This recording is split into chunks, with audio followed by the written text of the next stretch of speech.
Hello, one, hello, all. Welcome to New York. Well, I like it back in New York. CP here with 3/4 of the movie night crew. For the first time in 2017, Peter. Maybe. Well, say hello just in case people who forgot who you were.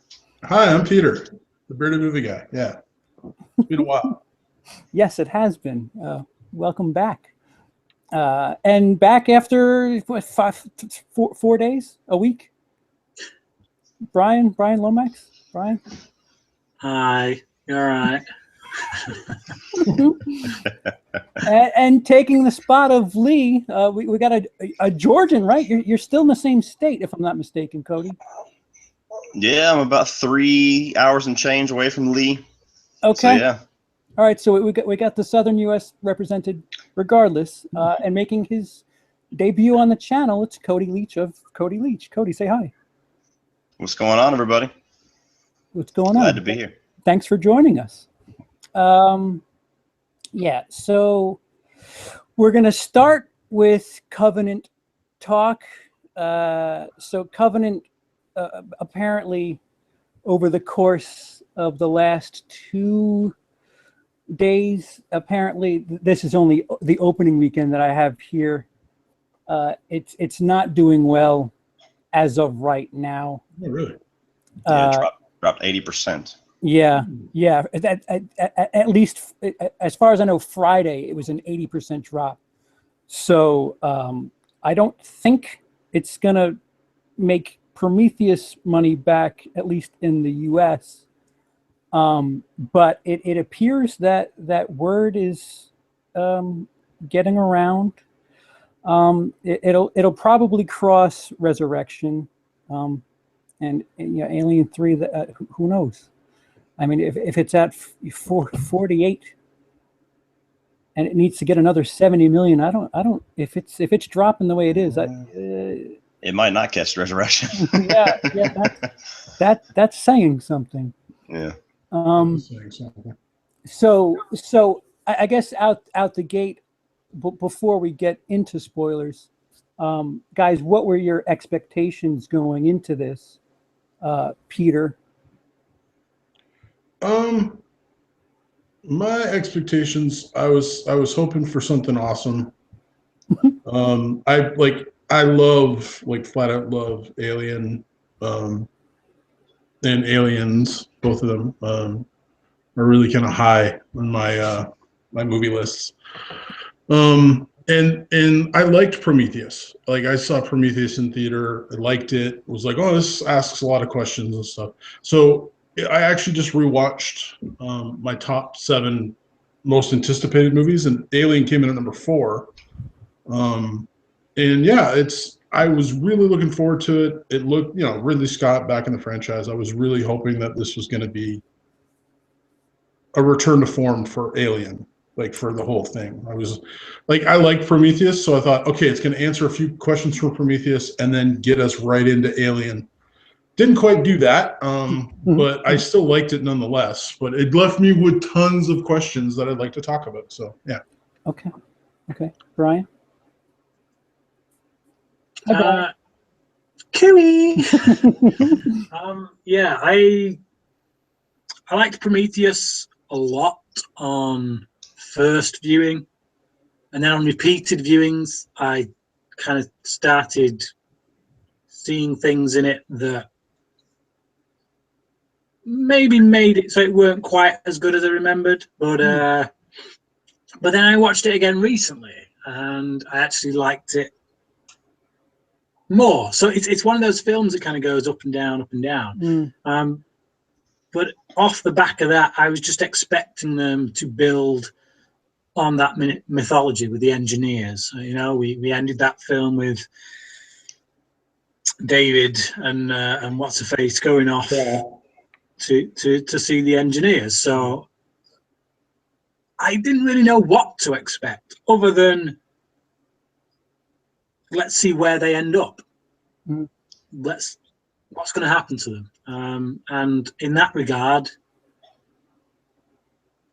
we got those answers. May not be answers people wanted or liked, but we got those answers.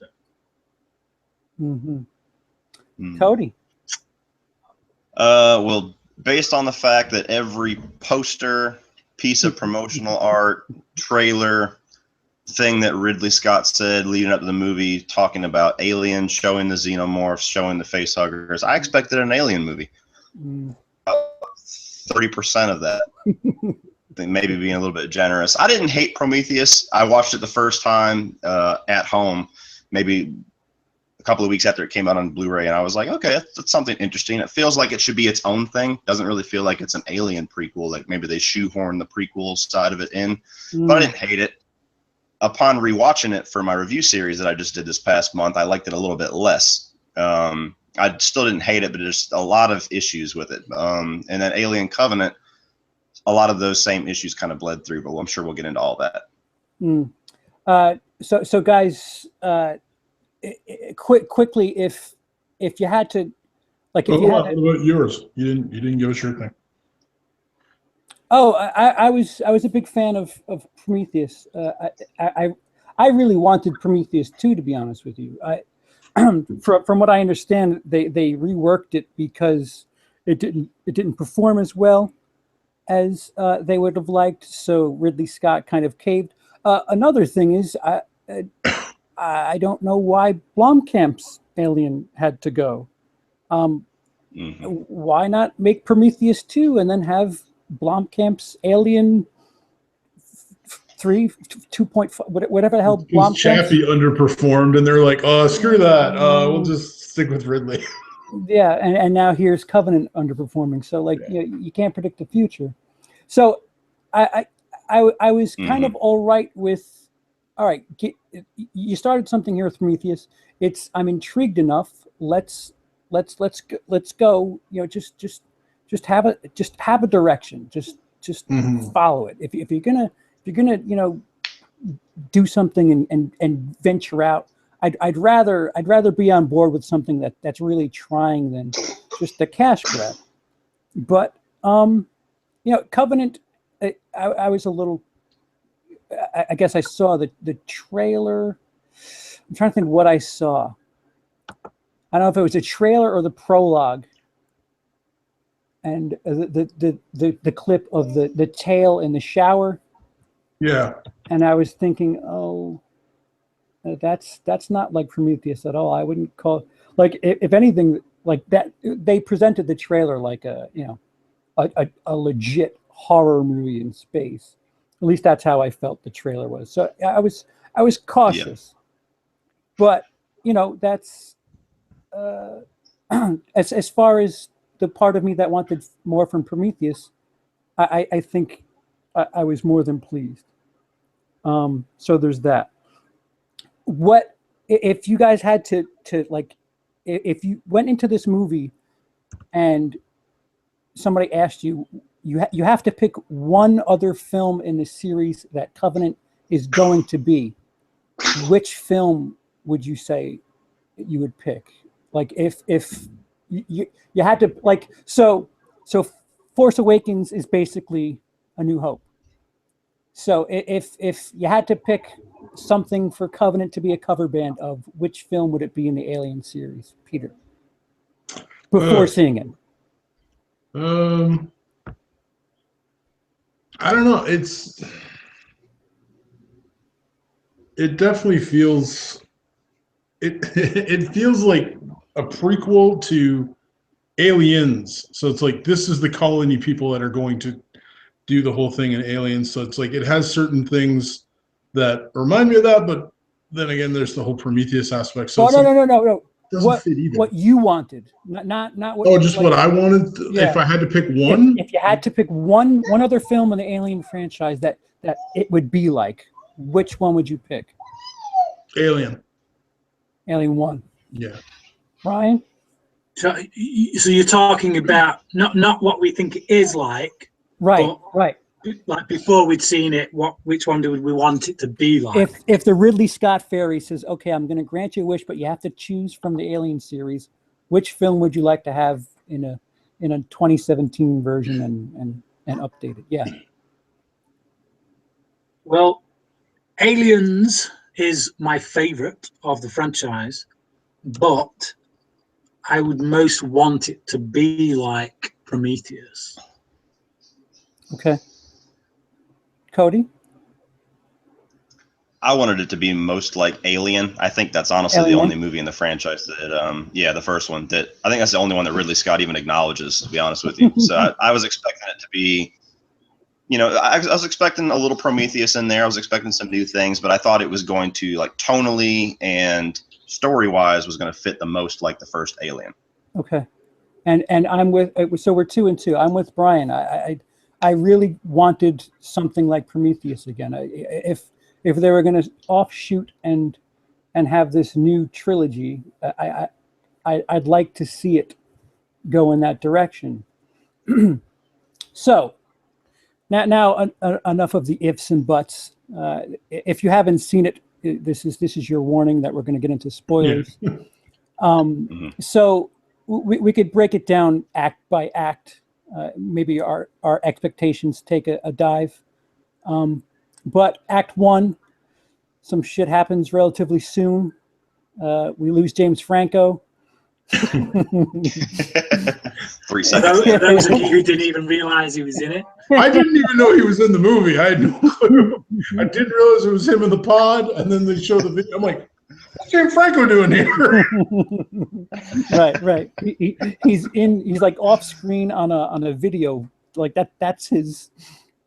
It was literally like he was hanging out with Danny McBride one day and went, "Hey, I gotta go film Alien Covenant. Can I come?" Yeah. You want a cameo for a couple hours? That's exactly what Danny McBride said in an interview. He said he didn't know Franco was going to be in it. He showed up on set one day. It was like, "Oh my God, I'm in an Alien movie." He's like, "Wait a minute, what the fuck's Franco doing here?" That's exactly how it went. Because I know those guys are buddies on some level, so it's just like, what are you doing here? But, okay. So one of the first gripes that I've heard quite a bit is that the fact that they decide to go after this planet that they didn't see, but is somehow better for them. It's more perfect for them. It's a shorter ride. They could get there in a couple of weeks. How did you guys feel about that turn that they were going to abort their plan? And didn't bother me at all. These are not a bunch of people who are thinking particularly clearly right now. They've just been woken up from hypersleep in the most tragic way possible. The captain has been killed, along with probably a few of the other people that were in. Right. She doesn't agree. Yeah. Yeah. You've got a guy who has now been put in charge of this crew, who is torn between wanting to be accepted as a captain, although under circumstances that nobody wants to be put under when given a captaincy. And the other option at this point is essentially to tell these people who've just been woken up in the way that they have, right, to get back in the pods. Yeah. Yeah, I'd be a little frazzled. Yeah, forget the fact that we all just nearly died, and that could very well happen again. Get your ass back in the pods. We're moving on. Hang on a minute. There's a planet down there that our computer systems are telling us is actually better than the one we're going to. To me, it's very reasonable to assume that a lot of those crew members would say, you know what, quite happy to take our chances down there. Mm-hmm. I don't know. For me,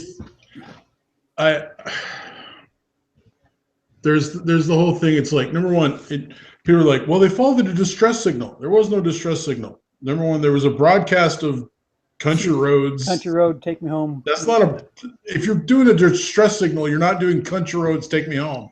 No one in World War II would have done, hey, I know what I got to do. I got to do a song. You put a, hi, I'm so-and-so, I need help. So I'm like, it was a signal that, like, again, and that's a plot point. I'm like, how did that signal get broadcast out? Was that Elizabeth Shaw that just, it was leftover crap? Or was that David literally trying to mess with people in a very obscure way? Like, that's a really weird way to try and get people to come to your planet. It's fishing. He needs. Yeah, but you'd be way easier to fish with the, hey, I need help. Yeah, I guess so. Yeah. Than a song. And it's like, it's just, yeah. So that part is a little weird. How did they not, like, here's my question. How did they not know about this planet? So it's like, it says in the film. no, how does, okay, but that's Deus Ex Machina, right? It's like, oh, we didn't see it somehow, and all of a sudden it's right there. Was David hiding the planet? How come they couldn't tell the planet was there? I don't remember. No, because the thing that caused the thing that caused the ship to get hit by like something equivalent to a solar flare. Or yeah, they never explained that well either, by the way. But was being. Oh right. That is what was hiding the planet. It was the magnetic forces or whatever it is from that thing, from that anomaly that was masking the planet. They explain that in the film. It's like not well enough, because I don't know, was that thing a moving thing in space, or did they hit it? It was stationary, because if it was moving, sooner or later they would have discovered the planet regardless. If it was stationary somehow, I don't understand how it's there. It again seems like really just like how it's perfect timing that David's signal or whatever signal. It's very convenient scripting. That's all I'm saying. Again, I like the movie. It's very convenient scripting for that to happen and all that kind of stuff. And then for a captain who's like, I want everyone to like me, but I want to be captain at the same time. So he takes a vote. Captains don't vote on crap. Captains say, this is what we're doing. Get back in the pods if I tell you to get back in the pods. We're going to the planet if I say we're going to the planet. Right? Because he's a captain.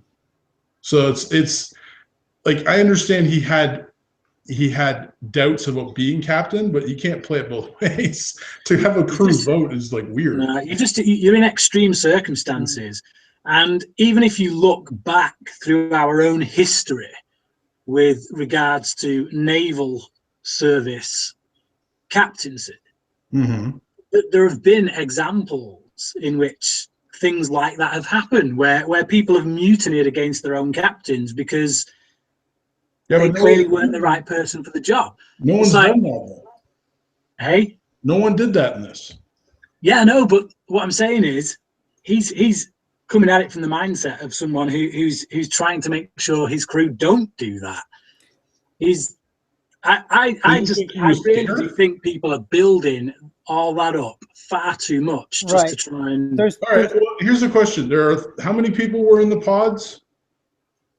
Thousands, like 2,000. Right. Those 2,000 people signed up to go on Covenant to go to this planet, and that crew signed up to make sure that they got to that planet. No, they sign up to make sure that everybody survives. And if they're in a position where they're now thinking that actually getting back in those pods and going onto that planet is the worst thing for us. My point, Brian, is like, okay, so like we're gonna go on a ship and we're signing up, we're going on an aircraft, forget whatever.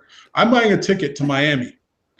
And because I want to go live in Miami, and then have stuff go wrong, and they go, well, there's this place closer, and it's going to be easier to get there, so we'll decide to go there, and that's where we're going to live. But it's not really just about it being easier to get there, though, is it? Their computers are telling them that actually it's more habitable than the planet they're supposed to be going. Yeah, but who is it easier for? Is it easier for the crew, or is it easier for? It's not easier for the people who are sleeping, right? Like, space travel has certain things that with it. I don't know. It's just it really was too easy. We're about a third through the first act. Peter has problems. Well, no, and I like the movie. I really do. I love it. It's funny because, like, I know people were like, let's get to the planet. Let's do that. I was fine with all the stuff on the ship where they're fixing the ship and all. Like, it reminded me of Alien because I'm like, they spend like 40 minutes on the ship doing crap before they even get to the planet in Alien. So it's like that slow part didn't bother me at all. Like the whole thing with Walter and trying to fix a ship and put the whole sails out and put them back. I was like enthralled with that crap because I'm just like, oh, this is great. This is Alien. So okay, so we'll put an asterisk on that. You've got questions. I just thought it was too easy that they all went, yeah, okay, let's just go to planet. But yeah, well, the other thing that they set up rather quickly and nicely, I think, rather efficiently, was how the crew. That was James Franco's crew. Yeah. And the fact that he wouldn't let them take that moment of silence or whatever, that was like an extra little cut in the rift. And that was a cute little 1 minute thing. And I think it executed, the separation nicely. Cody. All right. Well, I think the fact that we have this much debate and argument back and forth over the very first plot point of the film just tells you how subjective and how kind of convoluted this all is. But I definitely understand where Bryan's coming from. If I had reached a little bit further for trying to figure things out when I kind of felt like it was going to be a little more easily digestible in the first 20 minutes, I probably could have found some of those things too. And maybe upon rewatching it, maybe I'll see a lot of what Bryan's seen. I lean a little bit more on the other end. I thought the crew was some of the dumbest people we've ever seen in this franchise. I mean, this is the first nail in the coffin for them because apparently they're not Final Destination fans because John Denver's like a giant fucking red flag. But just like everything that's been said, we have billions and billions of dollars. We have years of planning, years of research, years of vetting, thousands of people who have signed up to go to this planet, who are trained to go to this planet. We have a terraforming expert who is trained for that specific planet and then make a beeline in half a second and just decide to go here to this mysterious planet that pops up out of absolutely nowhere and looks like the greatest thing on Earth, which would be another giant red flag. I understand the whole thing with them being kind of shook up and not exactly wanting to get back into the pods right away. But to me, that, like he was saying about convenient script writing, that's how I saw it. It was like, okay, well, you're writing that in there to get them to this planet. Right. One thing I would have probably done differently, if you want to make would this work for you guys? If there was some lines of dialogue dropped in there in which that crew say, okay, let's go and have a look down at the planet, see what we're dealing with, and if we're good to go, we can send a message back to Earth and see if they give us the go-ahead to stay here. That would have been better. That would have been better, and it also would have been better if they didn't send the entire fucking crew down to that planet. So, I mean, also sending down two guys, maybe three guys. If something goes wrong, I guess we're all going to die. But yeah, I mean, there's like 20 minutes of footage that Ridley Scott cut, and being the fact that James Franco has 30 seconds of screen time at best, I think a lot of that 20 minutes is in the first half hour of the movie. So there was probably a lot more explanation, but I think the studio wanted to get to the planet quicker. And it's all conjecture, but. And in defense of this crew, I think of all of the, with the exception of maybe the prison in Alien 3, of all of the bunch of people in Alien films, these are some of the stupidest, like literally, because a lot of them are just brought to procreate. So, some of them, yes, are scientists, and some of them have specialties, but some of them, they're just brought for their sweet loving. So no, not the crew. Yeah. So some of those, if you look at the crew, they're couples too. It often happens that one of the crew members is genuinely there because they're the science or whatever guy that they need for that crew. The other one's with them by virtue of the fact that they are their partner. But I actually prefer this crew to the crew in Prometheus. To me, the crew in Prometheus, with regards to their selection, made far less sense. It's hard to believe that they would do such stupid things. You're right. Yeah, when you got someone like the Sean Harris character in Prometheus, and that other idiot who's supposed to be like a scientist, and he goes up to that flipping thing that looks like a space cobra. Space cobra, and he's like, could you come on, and you're just like, No. You know, and like I say, Sean Harris's character is just aggressive to everyone. And you're like, why would they choose that guy to go I agree. to go on a crew with these people? So to me, I thought, like, you know, given what CP's just said as well, the fact that half of these people at least are probably essentially just there because they are the partners of these people. See, I don't know if that's true though, because the girl that flew them down there is the wife of the pilot of the ship, so they're both pilots, right? Like the other guy, like that becomes the captain, his wife is the one who is supposed to be like the naturalist and stuff. So I'm like, I don't think any of those 15 people were there just because their partner was like. I'm thinking they had to qualify on being good at something on the ship, whether mechanical, they'd have to qualify, but they'd have to qualify. Like, clearly, when you're putting a team together, right? Like, okay, you've got certain things you've got to qualify, but if you're putting a team together that has to be made up of couples, yes, something has to give. So you are going to pick. You are going to pick. Can I just speak? Come on, dude. Okay, finish my bloody point, will you?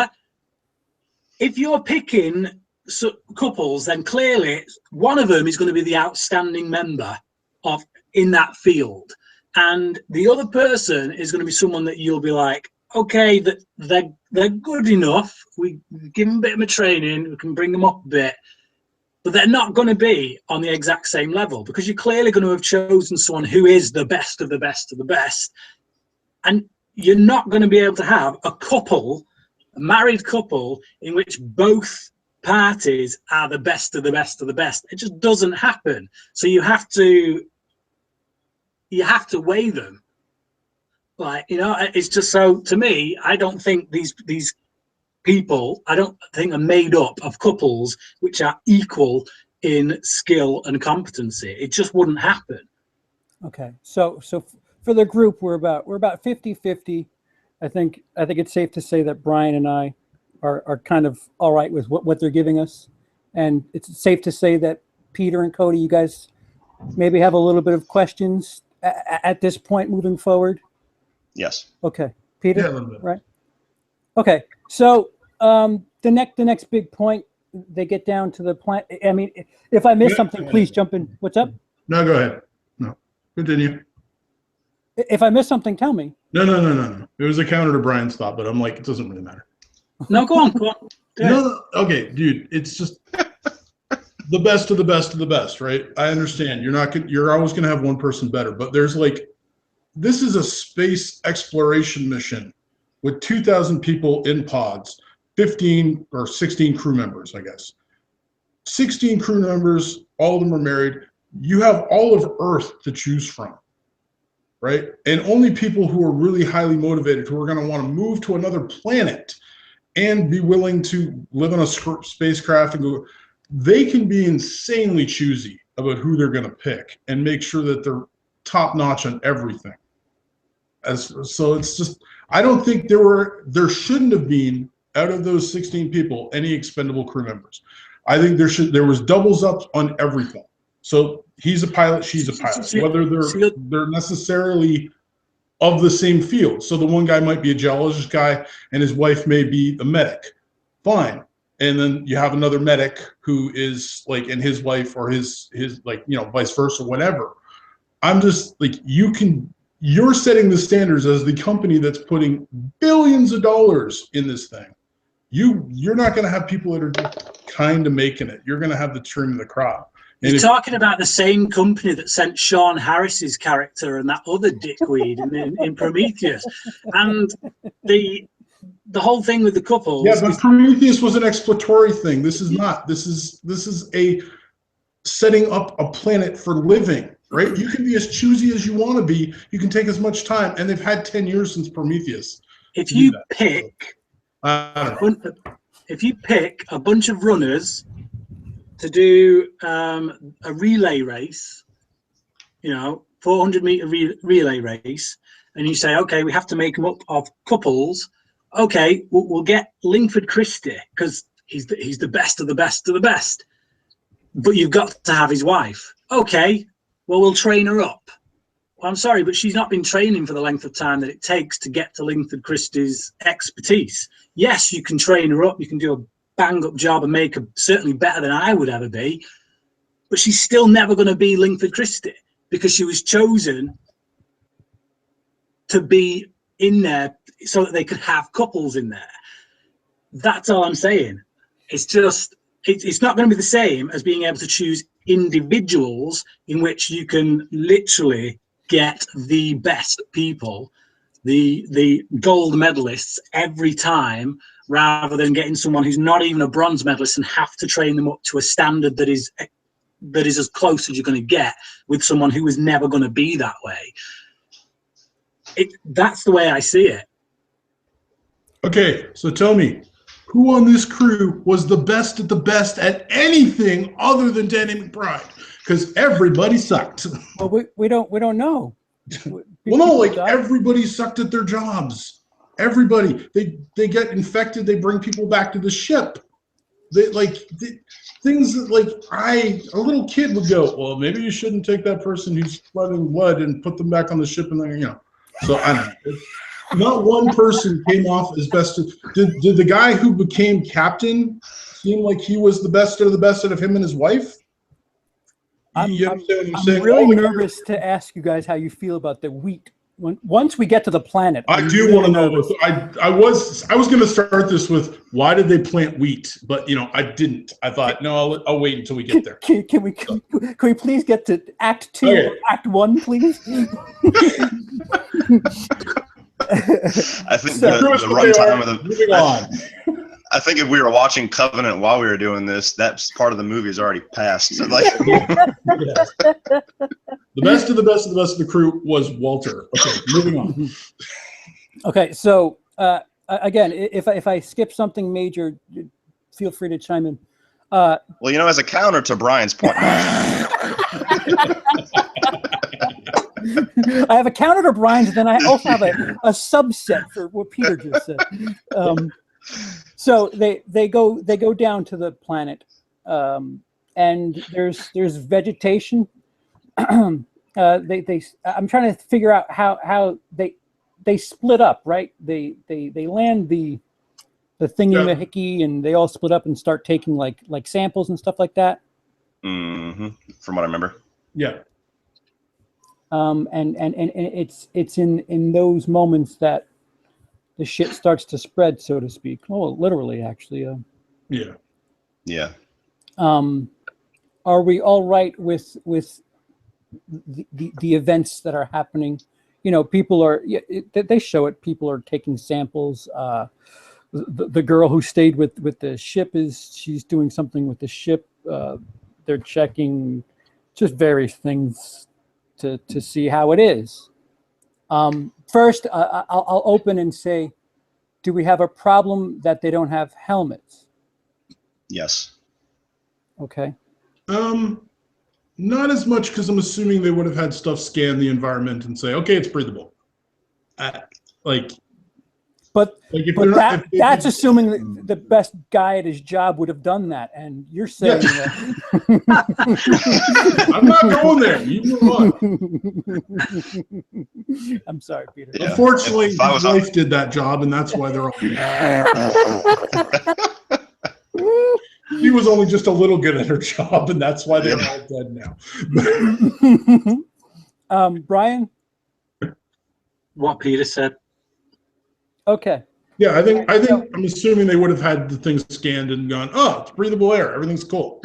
Okay, so Brian and I are totally on board.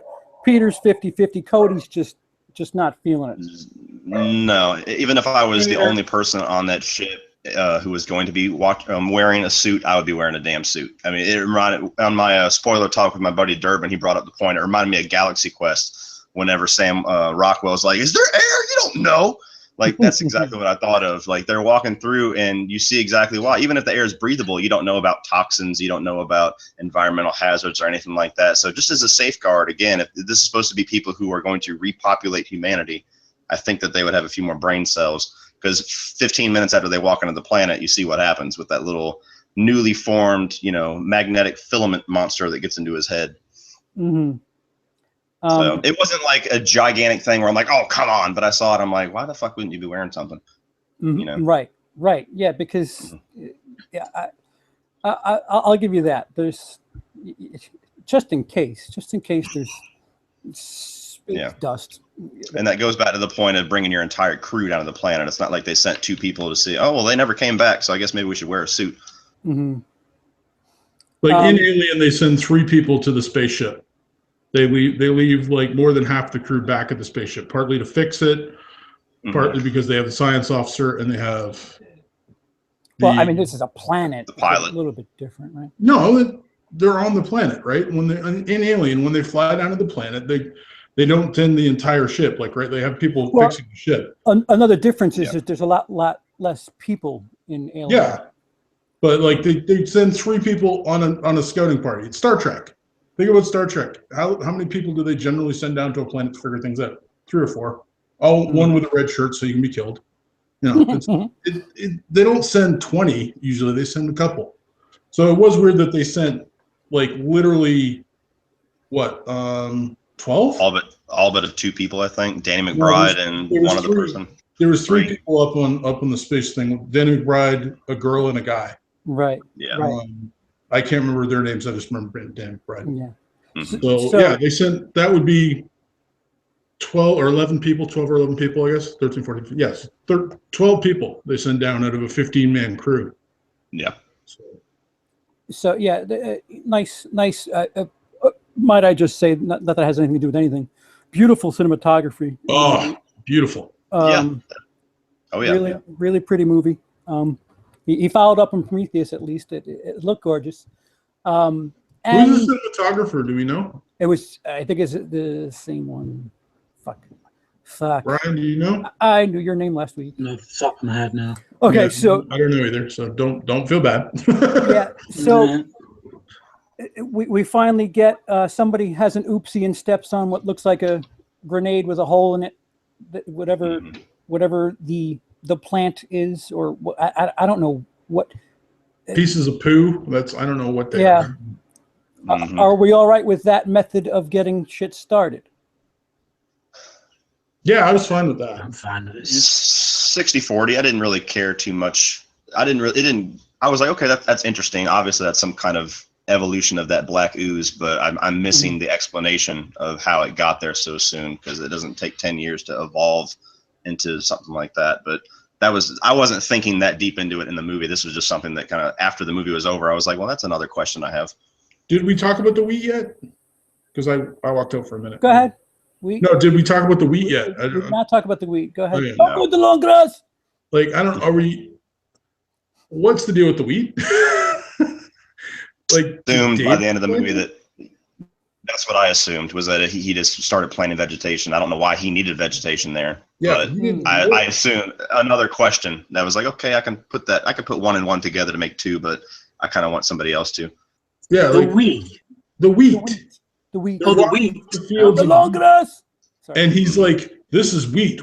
This is cultured wheat. Like, The other explanation is that the engineers put it there before they got wiped out. But then again, they never show them eating or anything like that. So that's just a small question mark for me. It's a small thing. It's just weird. Yeah. So I'm somebody who's a bit of a, for the record, I gave Covenant 4 stars.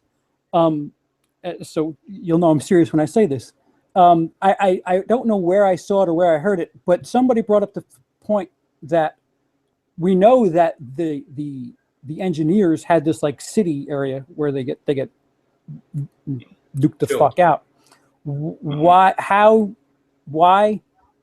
wouldn't the ship notice that city and go to that first? That was another thing I brought up in my review too, is whenever they finally go and start following David, which was something strange to me too. Oh, random guy who's been on this planet, let's follow him without asking any questions. But they follow him, and he takes them like 5 minutes from their landing site, and you find this gigantic cathedral. Right. But they were scouting the planet for hours and didn't find it. Right. That was one thing where it was just like, okay. Well, they weren't. To play devil's advocate, they weren't looking for it. as far as I know, they were following the signal of Shaw's Country Road thing. At that Possibly. point, Oh, it was raining too, right? right? Like they were just like, thing? "Hey, the signal is here. We're not like I don't remember them scouting terrain. I thought they just went where they thought the signal." Sorry, I'm losing track here because I've only seen it the once. So I've only seen it once too. Are you saying why did David find it so easily and they didn't? Is that No. Why did they not see it? That gigantic cathedral that looked monstrous, like its own city. And he led them not even 5 or 10 minutes away from their landing site whenever David first did come into the picture. How did they not find that before David came into the picture? Because they were scouting that planet for hours.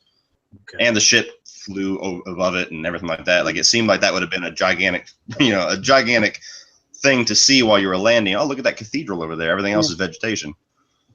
Never mind the wheat. Look at fuck. It's like in the Vatican here. Yeah. It's a little weird that like you think that when they're scanning the planet from like above, even like in the ship, that it would recognize that because like nature, there are no straight lines in nature, right? So there's straight lines and stuff in that city, in that square where all the engineers died. So you'd think it'd be pretty easy to spot from space with like the technology they have. They'd be like, oh, there's a thing there that's square looking. It's like compared to everything around it that's not. I don't know. Like there's that whole storm. Yeah. Maybe that's the use they're going to use. I forgot about that, and I'll accept that. I'll suspend disbelief for the storm. For the storm, I guess. So shit starts sending. What? Go ahead. Well, I was going to say, like, we know that David, and this is jumping ahead, and I apologize. So should I just keep it for later or what? Well, we'll get there. So shit hits the fan. Yeah. They're gonna bring this dude back who's not feeling too good. And I think at that same time somebody else gets infected too, right? Like while they're trying to take Mr. back, somebody else gets fucked up in the eye. Side note, the score for this stretch of, I don't know, maybe 8-9 minutes. I think the name of the track on the soundtrack is Medbay. It's a really, really intense song. That's neither here nor there. But I think at this moment, it really had it showed us something. Whether or not you were on board or not, this little stretch here when they're bringing Backburster guy to the med bay and things are starting to go a little haywire. No matter what happens after they're inside, I would say it was a nice tense build up and trying to get him back. I mean, we all know something horrible is going to happen, but I felt they built it properly. Thoughts? Yeah, I enjoyed. Go ahead, Bryan. No, I was going to say, I loved the sequence. I felt tense throughout it. I thought they did a good job of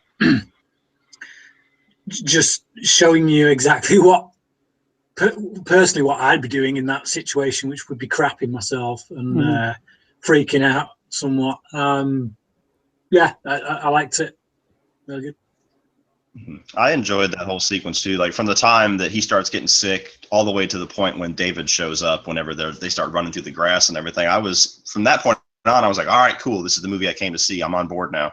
I thought it was a little bit quick how fast it went from spores to, baby neomorph, but we don't really have any neomorph too. So I just accepted it as okay. It's a lot quicker than the xenomorph, process. But I like that. I thought the gore was pretty good. And do a little bit more later on the film. It's a little bit too much CGI on the monsters, I felt in this point. But again, they're fast, they're vicious, so it's a little bit a different feel than a xenomorph. So I didn't really have an issue with it while it was going on. But that whole sequence was when I started to get. Peter, are you? I see. Yeah. Actually, it's funny. Actually, when the guy got sick, like when she's like, he's sick, I'm bringing him back, and the pilot said, okay, I'm securing the ship. I literally thought she was going to lock him out. I literally be like, you can't come on here if you're sick, dude. I'm not taking anything back up to the, like, you know, we can't have you infect the crew with crap. So, and so I thought that's what she was actually going to do. And then all of a sudden she's like, oh, come here, I'll help you. And she brings them up. And I was like, oh, okay. So they're not going that route. But I don't like, yeah, the whole it burst out his back thing. It was interesting. It looked good for the most part. Again, yeah, I agree. A little too much CGI. People have issues with once the Backburster comes out. People have issues with the fact that the girl who locks them in goes inside. How do we? I have no issue with that. No issue with it. She goes inside with a gun to try and toast the thing. Like, she locks the door to keep it secure so that she can go and get a weapon to bring back and kill this thing. The only other alternative is to leave it to attack the other woman who's still trapped in there with it. My only issue with it is that the numbnuts trips over as soon as she opens the door. But her, it was a wet floor. Yeah, her reasons, her motivations, I have no problem with. She saw this thing coming out the guy's back. She closed the door. She went to get a weapon. Then she came back. My problem would have been if she'd have left that door open to go and get a weapon and then come back. I have no problem with it. But didn't she, like, wasn't the other woman at the door going, let me out, let me out? Yeah. Before it even came out. Before it even came out, she's like, fuck you, I'm coming back later. Yeah, it's like, so yeah, but why didn't she? But she could see it. She could see it making its way out, though. Yeah, so you have no idea. You have no idea if the time that it's going to take to get that door open, get her out, and get it shut again is going to just endanger you both, rather than going, grabbing the weapon, coming back. I think I would have let her out and then gone and got the guns and come back, like, both of them together. That's, again, it's number one, I'm not in the situation. Number two, there's a writer who's making this crap up. So I didn't have an issue with it when I saw it. I just kind of went with it. When I thought she was leaving her there, I had an issue with it. Yeah. For a heartbeat, I was like, really? You're just going to leave her there? And you're gonna, But I had an issue with that. But as soon as she grabs the gun and heads back, then I was like, oh, okay, get your ass back there quickly. So. Well, all right, so she goes back and helps her, but if let's just say that she's able to save her, what is she planning on doing if she's following quarantine protocol? I don't think she was. She's just freaking out at this point. I mean, like, I'm willing to give. She's just seen a thing burst out of a guy's back. She's thinking her friend's gonna die. She gets a gun. She goes to kill it. I wouldn't be thinking, like, part of me was like, wait a minute, the spores does this, like, but they don't know about the spores, right? All they know is that he has this thing bursting on his back, right? And that it's now like this size, like a cat roughly, and it's trying to kill this girl. So she's like, oh, I got to kill this thing, clearly.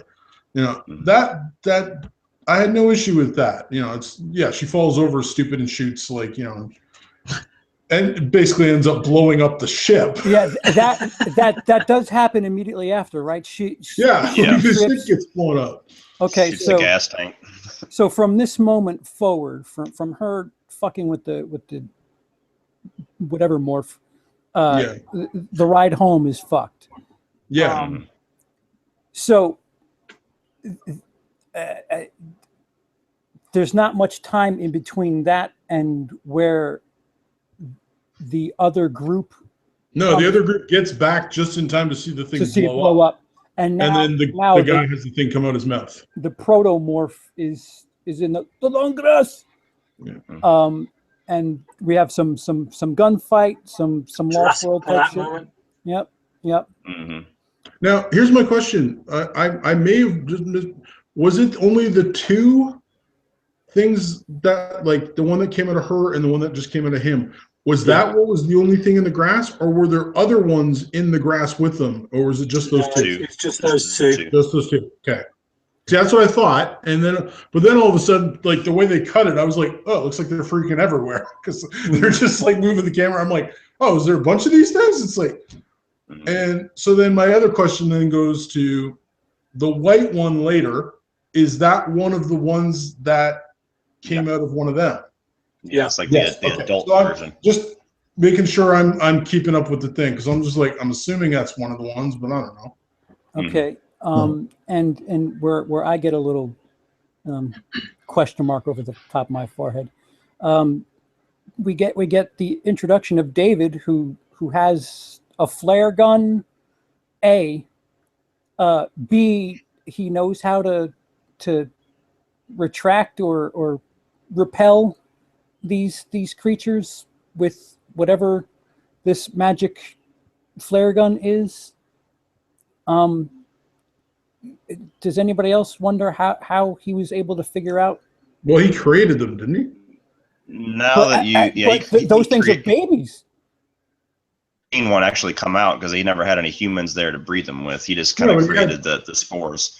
But hold on. Oh, sorry. But we see failed attempts at it. We see when we see Shaw's body, and we Get the fuck in here. What are you doing? Sorry.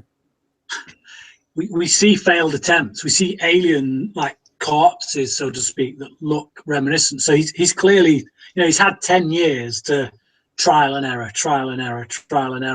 So I think it's reasonable to assume that he'd have some understanding of the kind of mentality he's going to be dealing with from these creatures. That wasn't really a question I had when I watched it, but it's one of those questions where, like, if you asked me, CP was like, "Hey, can you explain this?" I'd be like, no. You guys kind of went with it. For me, I thought, okay, this is the way I read it or saw it and understood it. He dabbled with aliens, and those aliens then, like, he dropped them. Obviously, he dropped the crap on the engineers and stuff. That's one thing. But the spores were his thing that he invented from this. And they mention at one point, and again, I've only seen it once, like Bryan, so I might be. I think we've all only seen it once. Yeah, I might have got this wrong. They mentioned that these things infect everything, and that's why she mentions the fact that there's no wildlife anywhere. You don't hear anything. Oh, okay. And so these things then infected the entire planet. So if it found a rabbit, it would go in the rabbit, and a chest or a whatever morph came out the other side. A bunny morph. A bunny morph. The other side. Well, that's the thing, right? The difference between that and, like, in Alien 3, the thing looks different because it goes inside a cow or a dog or something. A dog takes on the properties of. Oh no, it's a cow, isn't it? Yeah, I can't remember. It's been a while since I saw that in 3. Depends on the cut you watch. No, so with that, it looked different, but these things all look identical regardless of what they entered. So if they went in a snake or went in a rabbit, when they burst out, they're going to look the same. So David would have seen what they look like over time because he made them, and he would have understand how to interact with them on some level. And that's why I'm guessing he understands that bright lights when they're young scare him. I don't know. That's why that part didn't bother me as much, because I was just like, he's like, once he explains that he's the one that made them and that he's been tinkering, and then he finally has made aliens. So I'm not sure I buy the theory that. Hold on, Lee. What's up, everybody? Hey, sexy, look at you. Hey, Pete. How are How's it you doing, going, buddy? All right. All right, Bryan, continue on now that Lee's here. I'm not sure I buy the theory that the reason there's no life on the planet is because this goo stuff infected them and then created aliens. Because if that was the case, the planet would be overrun with neomorphs, whatever morphs, bunny morphs. So, to me, I thought it was more that the black goo destroyed everything but plant life on the planet. I don't know. Well, it I assumed that. Oh, sorry. Go ahead, Cody. After he let that, the entire payload of it hit the ground and it went, dispersed into the air, I just figured that it just touched the ground. And over the 10 years at least they expect you to believe that over 10 years, it just started to kind of morph with the vegetation. I I don't necessarily think there was a bunch of wildlife. I think they would have showed something in the movie if there was a ton of wildlife. I think it was just engineers for the most part, but that was my understanding of it. It was just, you know, naturally over time after touching the ground, it started to create mushrooms and spores and everything like that. That's the way I see it with regards to the planet, but like the way I see it with regards to David is that he was doing a lot of experimentation on Shaw. Mm-hmm. You know, we don't know how long he kept her alive. We don't know to what extent he kept on using her in order to create something. So Gotcha. Yeah, I saw the same thing pretty much. Yeah. We have a new guest. Some of you may have heard of him, Lee Drumdums. He's just you wanna hear uploaded my a video thoughts if on anybody's Covenant? interested. I just only want to hear Lee's opinion on the crew and the best of the best. And we need to go back to so that. We need to restart. I start We need the to- argument again. Yeah. Lee, settle a bet here. So, Lee, what were you expecting going into Covenant? Try to be as That's a good place to start because I was kind of in the middle, you know. I was scared that they were gonna say, "Hey, everybody wants an alien movie, so let's just give them that." And I think that's why I loved it so much, is because I didn't get that at all. I got more of a sequel to Prometheus, but also kind of a bridge, like a good bridge. And I just loved all the stuff they did with David and Shaw. I mean, I wanted answers to David and Shaw. A lot of people got upset because they didn't give us answers, or not everything anyway, to the engineers. And I think that's where a lot of people got really upset. And there are some other things to argue about, especially the CGI and all that stuff.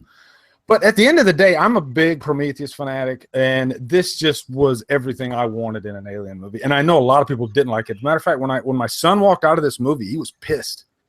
Like, he hated it. And now he can't stop thinking about it. Now he's like, I think I love this movie now. And I've never had that happen with a movie. And I was like, yeah, I think I love movies that are so open-minded like that. And I think that's why we're still constantly talking about, even people that hate Covenant are talking about it. Oh man, speaking of open-minded, we've got to hard to get to the flu. So Lee, what we've been doing is we've been getting to major plot points, and then Peter and Bryan have been arguing for like hours. But we get to a major plot point and we talk about whether or not we're on board with it, if we agree with it, whatever. So the first big thing was the explosion. They decide to go to this planet. I think half of us were okay with it and half of us were How are you with them choosing to go to this new planet as opposed to?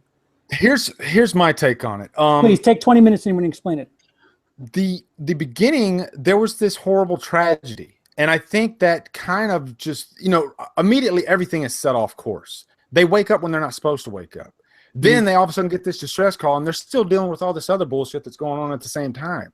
So they got to make like quick decisions. And is it the right decision?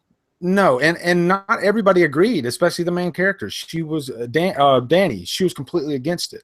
So I have no problem with it because the characters, not all of them were on board. And I think that's realistic. I think not everybody would be on board, and I think some people would be on board. So the guy that was the captain, he made a decision. And you see that in the military all the time. Sometimes you got to make the hard decisions, and it might not be the right decision, but he made that decision. Let's go investigate it. And he himself probably regretted it once they got there. So that's my take on it. That's why I didn't really have a problem with it. The moment, the quarantine moment, are you all right with how that went down? The backburster. If I had to, I think that's the one segment of the movie where there could have been, looking back, maybe I would have handled that a different way, especially because of quarantine. And in the first Alien movie, Ripley wasn't having it. Nope, you're not coming on this ship. And then Ash overrode her. And there was none of that in Covenant. And if I had to pick it apart, that'd probably be the one scene where I was, they could have probably handled that in a better way. And now what are you referring to? Are you talking about the fact that she went back in? Yeah, the backburster when she went back in, And she tripped over immediately right when she came in. Right. It was just a clusterfuck from hell. Mhm. And again, you're probably gonna have to make knee-jerk decisions in situations like that. She sees her friend, literally dying in front of her. So, how emotionally invested is this person with this other person? There's a couple different ways they could have handled that. And is it realistic for her to jump in there and try to save her friend? I think it is. Is it the right decision? Probably not. Okay. And so we're kind of caught up now. So they How's that for I fast? want to touch on something please. that Lee said earlier, which I think this is one of the things that people really got turned off this film for, which is that we don't get more answers for the engineers. Yeah. What more answers could they possibly give us regarding the engineers that would? Why did they create humanity? That would be Why did remotely they hate satisfying. humanity and want to destroy us? How did they create us? Why would it matter to have that question answered? Is it like if Why did they create us? Again, doesn't matter. We've got an answer. You look at the reaction we got in Prometheus when we're asked that question. He swats that guy away like a fly. It's Wayland, isn't it? Swats him away like a fly, like he's just something he scraped off his shoe. That's your answer. We're an experiment, and one that they're not too bothered about. One that we have scientists on this planet who create life in petri dishes every day and then burn it, incinerate it once they're finished with their experiments. And to me, that was perfectly expressed in Prometheus. I don't understand how people get so bent out of shape as if we've not had enough answers. We've had the answers. We just don't like them because we want to believe that we're more important than that. We're like Shaw. We're going off. We're demanding more answers from people who aren't willing to give them to us because we're worth that much to them. Well, think about it this way too. Like, what if they did give us that answer? Do you think everybody would be happy with that answer? Because I guarantee you, probably half the population would be like, "No, that's lame. I don't really like that." Yeah. So, I like that they kind of were open-minded about things. Maybe they're a little too open-minded with Prometheus and Covenant, but I bought in. I'm into. I see what they're doing. I know that when I go into these movies, I know they're not going to give us all the answers. And I like that. I don't like movies that just tie up everything in a nice little bow. So you can have a conversation, but you can't have a conversation like we're having. Like there's a million different scenarios that we can discuss with Alien Covenant and Prometheus. Well, and I love that. I think what you're referring to, Bryan, actually connects to David's end game because he echoes a lot of what he witnesses in Prometheus. So if we can kind of put a pin in this and bring it up later. I personally didn't walk. I'm sorry. I didn't walk away from the movie really harping on that detail. Who the fuck are you? No. I'm number 5. He's here now. Go away, Cody. I saw Cody and I was like, hell yeah, I'm jumping in. I'm sorry. I'm sorry, Cody. Go ahead. But me personally, I didn't actually harp on that too much. I wasn't upset. I didn't bring it up in my review that they didn't, they kind of skated past the engineers. It was it was another question that I acknowledged in my spoiler talk that they kind of left hanging. But from my buddy who I've been doing the reviews with, that was his main questions. I was like, well, why did they create us? Why did they have such a gripe against us that they wanted to make this biological weapon just to destroy Earth? Like, those are the questions I was bringing up just because those are the questions that I keep hearing everybody say. Like, well, what's the answers? The biological weapon wasn't created to destroy the Earth, though, was it? It's what started the Earth, in theory, if you go back to Prometheus. But again, that's my point. We're nothing more than an experiment that, okay, they saw the results. Now it's nothing more. It's essentially like a piece of bacteria coming to us that we've worked on in a science lab somewhere and saying, why did you create me? See ya, you're getting burned. We don't give a toss. The piece of bacteria. Well, it goes back to that. it goes back to that line in Prometheus, which is my favorite line in the whole movie, when David's talking to the one guy and he goes, why did you create us? And he goes, because we could. And he goes, imagine the disappointment if you heard that from your creator. Yeah. Yeah. And it's just, so it's like, I mean, if you look at Prometheus and this film, they're dealing very heavily with, you know, creation story, with why are we here, this, that, and the other. And I think the fact of the matter is, if people get answers to those questions, no matter what those answers are going to be, they're going to be unsatisfying for so many of us. You know, and I feel like with Prometheus and this film, we're now following David's story. This is David's story. Yes. In as much as those original films were Ripley's story, this is David's. And I think we can be lured into this false sense that whoever the main human character is the one we're following. We're not. We're following David's story. And it's all about how, you know, like the story of Prometheus, he steals fire from the gods. That's what happened in Prometheus. He stole that fire from the gods and he used it to create life himself. Here we're seeing the continuation of that. Now he's not going to steal the power from God. He's going to kill God outright. He's going to say, get rid of God and put himself in the position of God. He's going to be the one who creates life. He's going to be the one who makes something in his own image, whatever that may look like. And so me, I zone in on that as the story. And that's why it works for me, because the question of why did the engineers create us just doesn't even enter my head. I feel like it's been answered. Don't need it. It's done. But right. Lee, if our view jumps by like double, I'm going to be really pissed. Because I just saw what you did. So at this moment, David takes everybody. He's helping them shelter or whatever. Oh yeah, shelter, because they're still running from the Whiteomorphs. And he tells them that the Croissant ship crashed and Shaw perished, which we later find out isn't true. Was anybody a little leery about his story from the start? Oh yeah, for sure. So all right. So you thought that there was something up with David right from the get-go? Yeah, I mean, I think that was his entire tone as a character in the first movie, was he's got some sinister agenda that you don't quite know. So from the second I saw him, I was like, he's going to lie. He's got some plan for them, or he's going to screw them over somehow. I mean, I didn't trust a word that came out of his mouth from the get-go. Okay. Oh, me neither. Yeah, I mean, even in Prometheus, you don't trust David at all. The end of the movie where...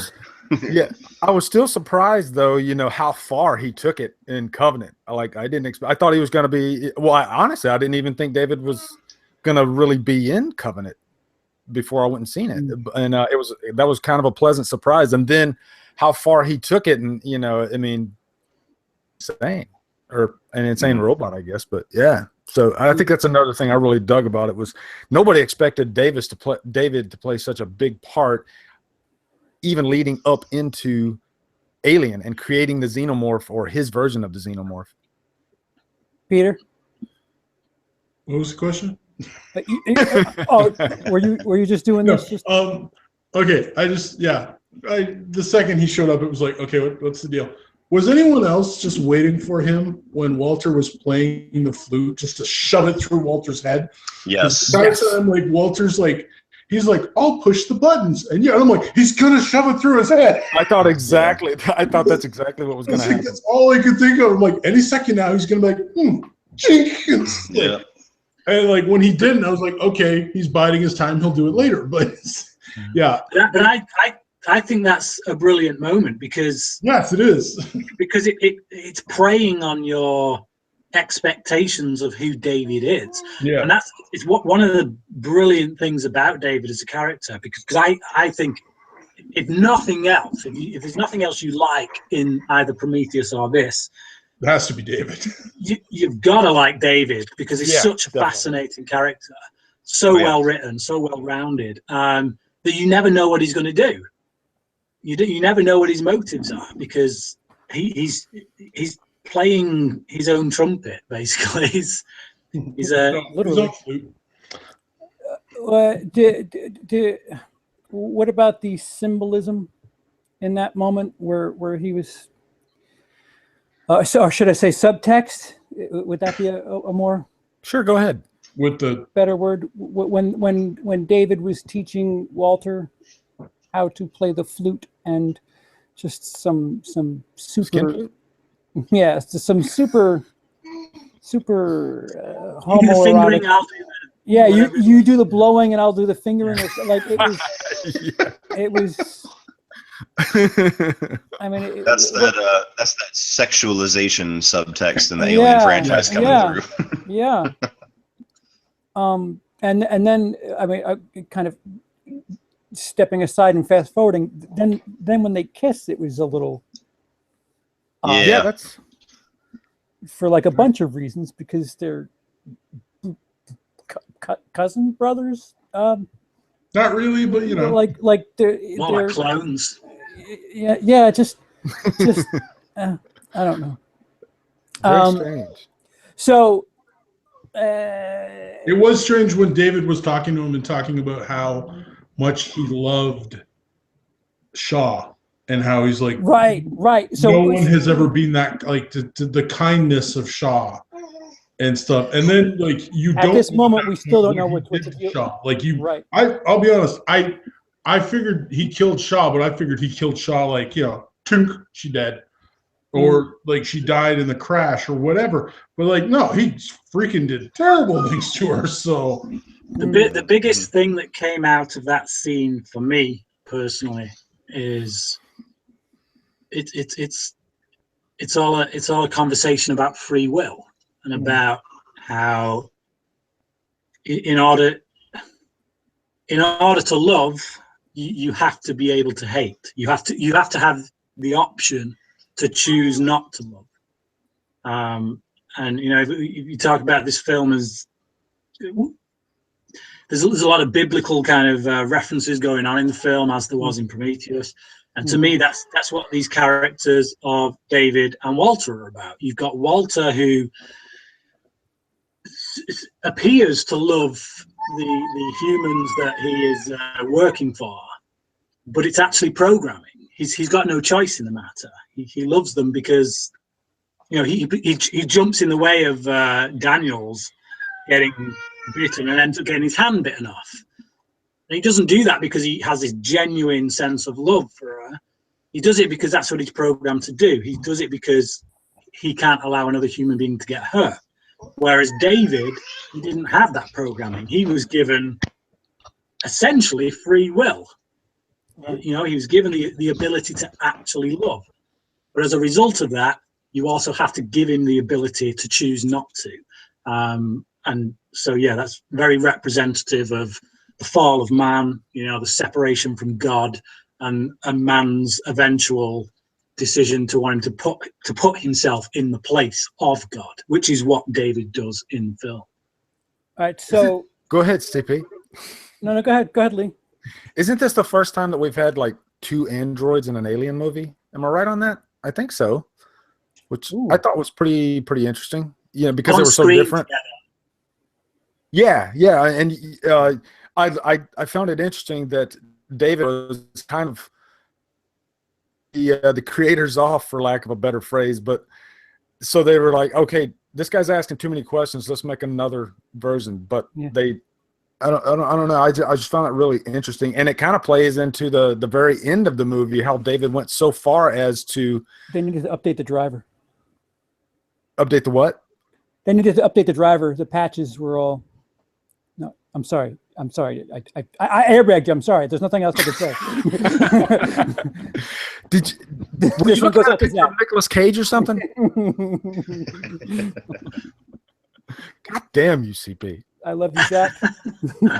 Represent. Airbag. Right now, I see the van hitting the brick wall. Nice job. Yeah. Fuck it, I'm out of here.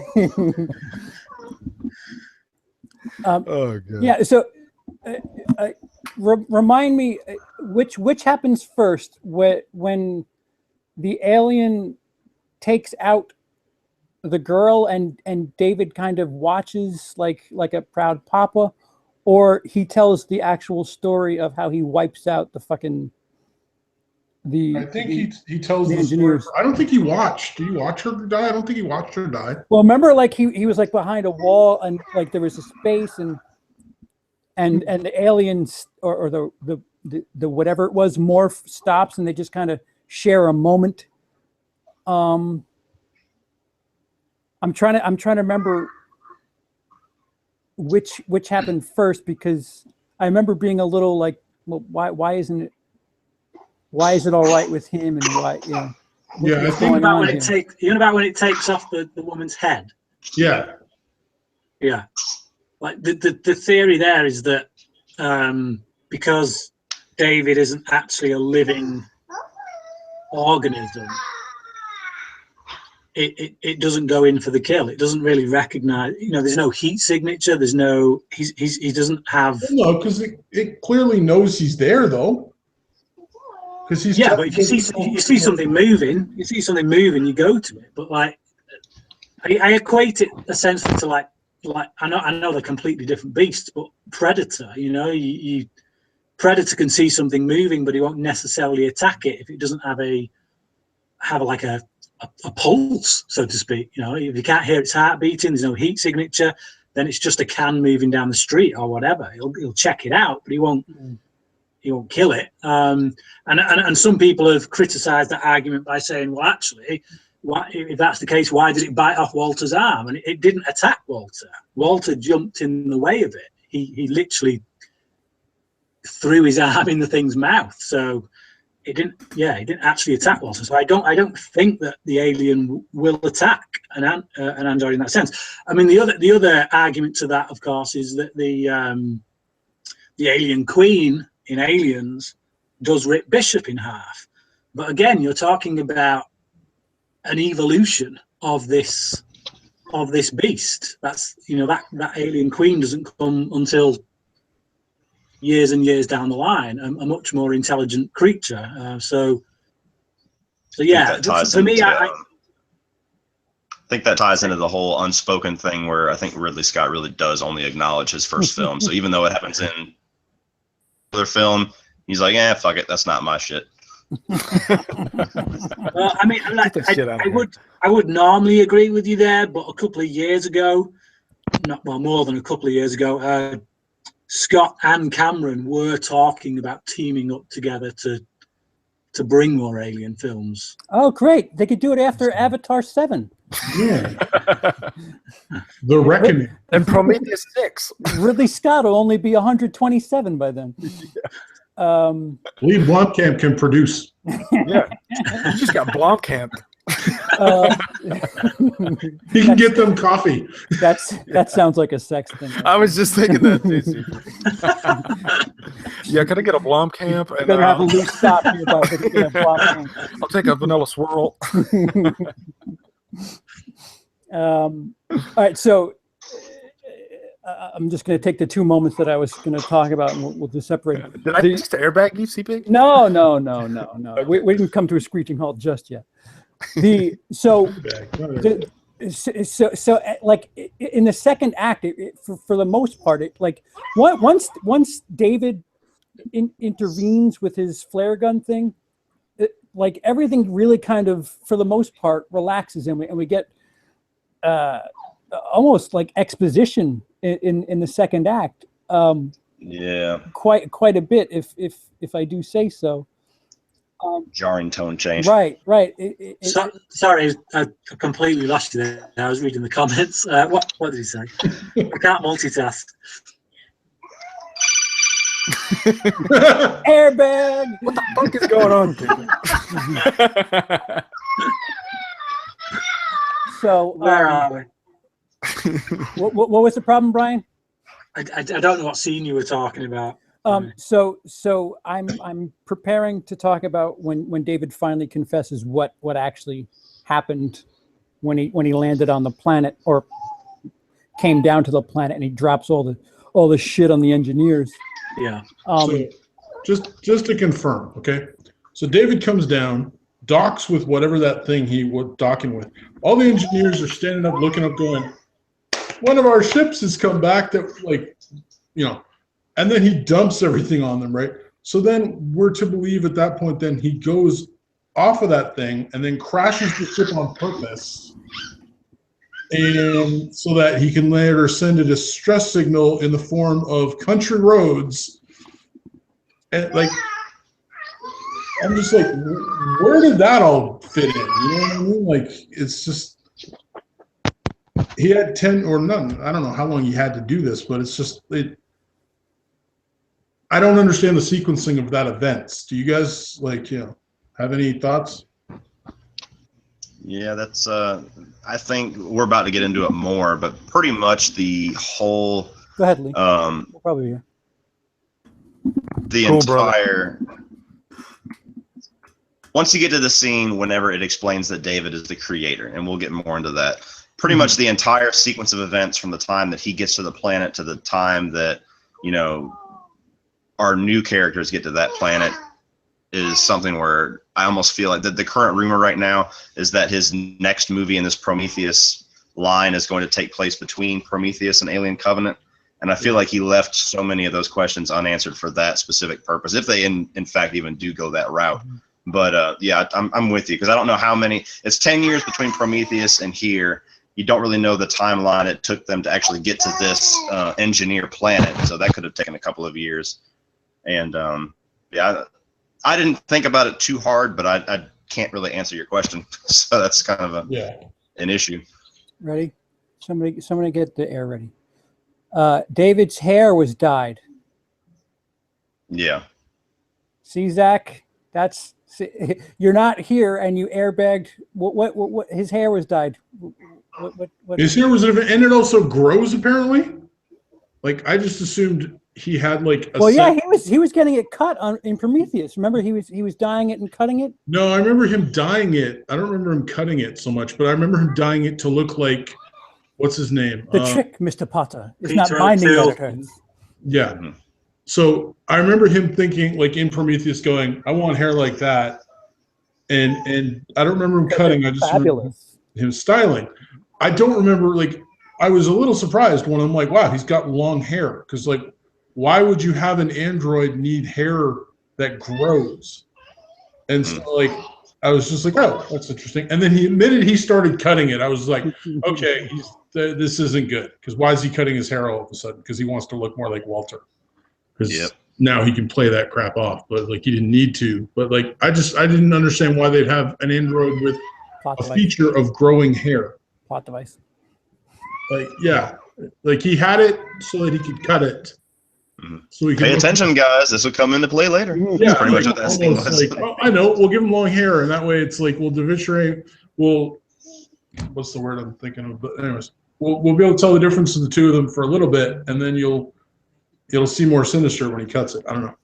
Well, I mean, like, I'm not genuinely trying to defend this bit because, but given the differences between the models, obviously David isn't quite the same model as Walter. Yeah. So I would understand making Walter as an android whose hair doesn't need to grow, whereas with David, if you want him to be as close to human as possible, then you might make him with those kind of abilities just so that he has to live the human condition, I guess, and understand the very people he's modeled after. I don't know. But like I say, it's a weak argument. I accept. Yeah, it's not a sticking point. It's more just like, oh, okay, what was that about? Like, yeah, the whole timeline of getting there, crashing the ship. Why did he crash the ship? Like, well, he's once he wipes everybody the fuck out, he's bored.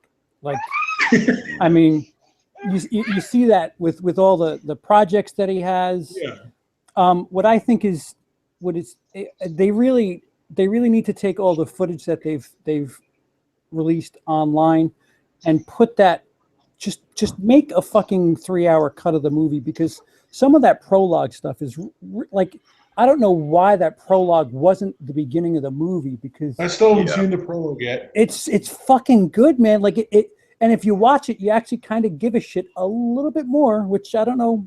That's kind of what you want to do in movies. At least I thought. Fuck.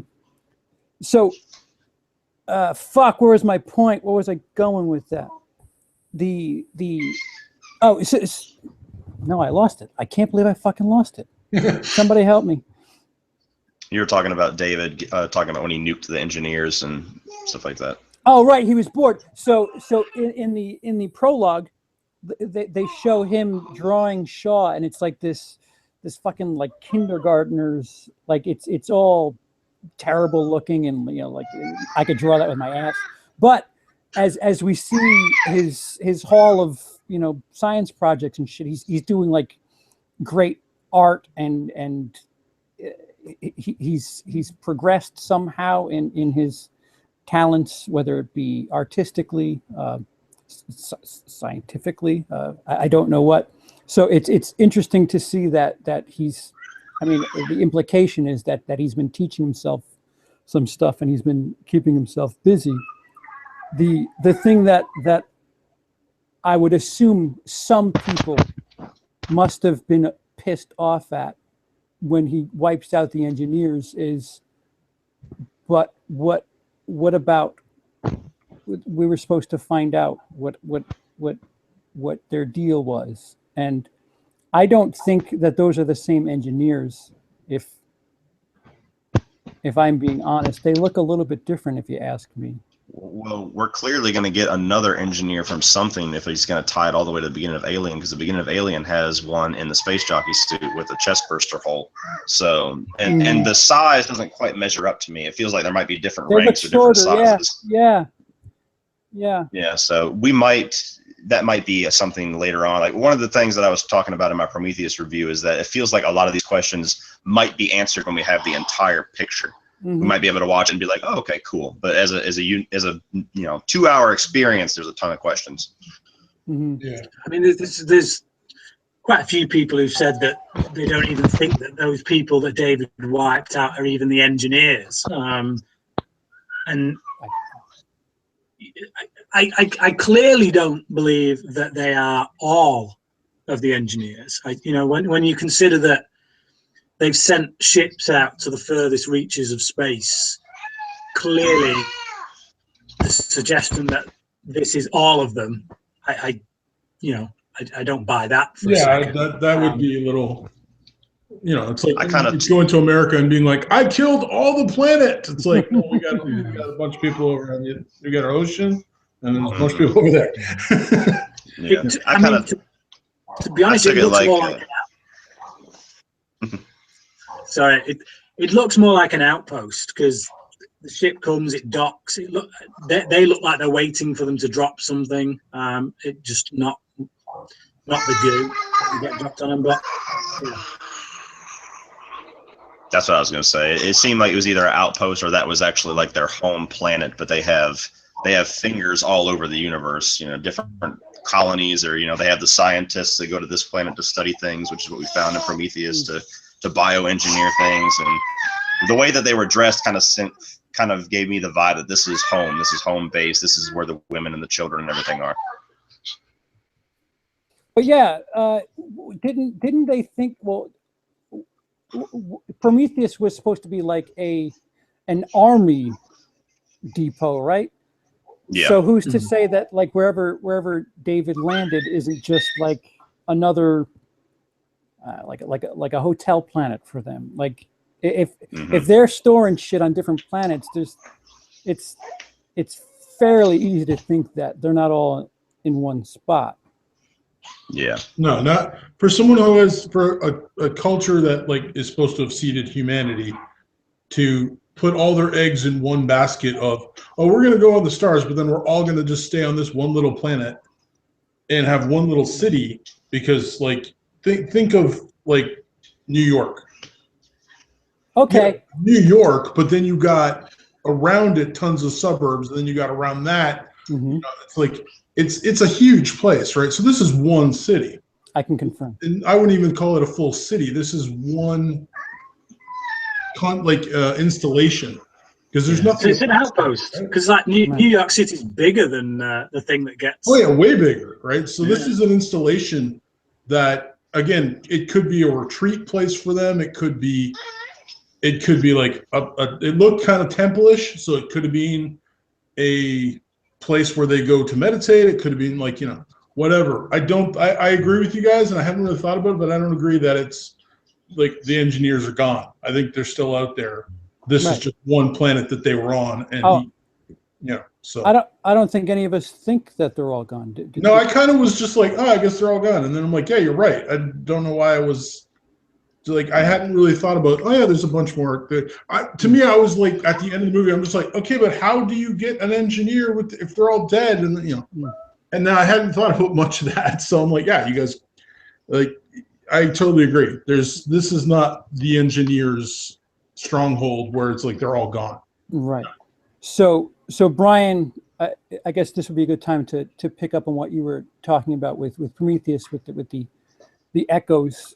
David fucks with the humans in Prometheus, and he drops that little black goo in the bootleg Tom Hardy's cup, and then he asks, why did you create me? Because we could. And then when Wayland dies and he says, there's nothing, and David says, I know, have a safe journey, whatever. Do you think that in Covenant, it's just, at least it feels like it's just an extension? David's just creating, like, I don't think he, I'm intrigued to know what you think his motivation is, but it seems like he's just driven specifically on creation and not why. Yeah. He's got a God complex. Yeah. Right. That is exactly it. He's supplanted God. The way he sees it, he's witnessed mankind essentially meeting their God, meeting their maker. Mm-hmm. And that creation, so to speak, is his maker. So that's his God in effect. So he's just seen his God get wiped out by their God. Right. So the way he sees it, the creation either supplants the creator or he gets eventually wiped out or smited, however you want to look at it. So he'd rather be the smiter than the smitee. And I just think that's it. He's just, you make your choice. You have free will. That's the only thing you've got in this world. I'm going to be a god rather than a slave. So he puts himself in the position of God. Well, isn't it a tad odd that he's witnessed two creators get destroyed by their creations, yet he's so enamored with creating, knowing that he's kind of, I mean, I would assume at least that he's got to feel a little bit of risk. No, bite the hand that feeds, kind of. Possibly. No. Yeah. Well, probably hasn't gotten that far yet. He hasn't been able to really have too many ramifications for his actions just yet. Did Wayland fear that from David? No. Did the engineers fear that from us? Well, no. You're So right, but David witnessed it firsthand. That he witnessed two fuckers take each other out. Yeah, but when you have a God complex, you think you're God. So, but I think that the fact that David did witness that only strengthens his God complex, because if you turn around and tell me that I can kill God, I would look at you and laugh and say, yeah, have a good go, mate. I'd like to see you try.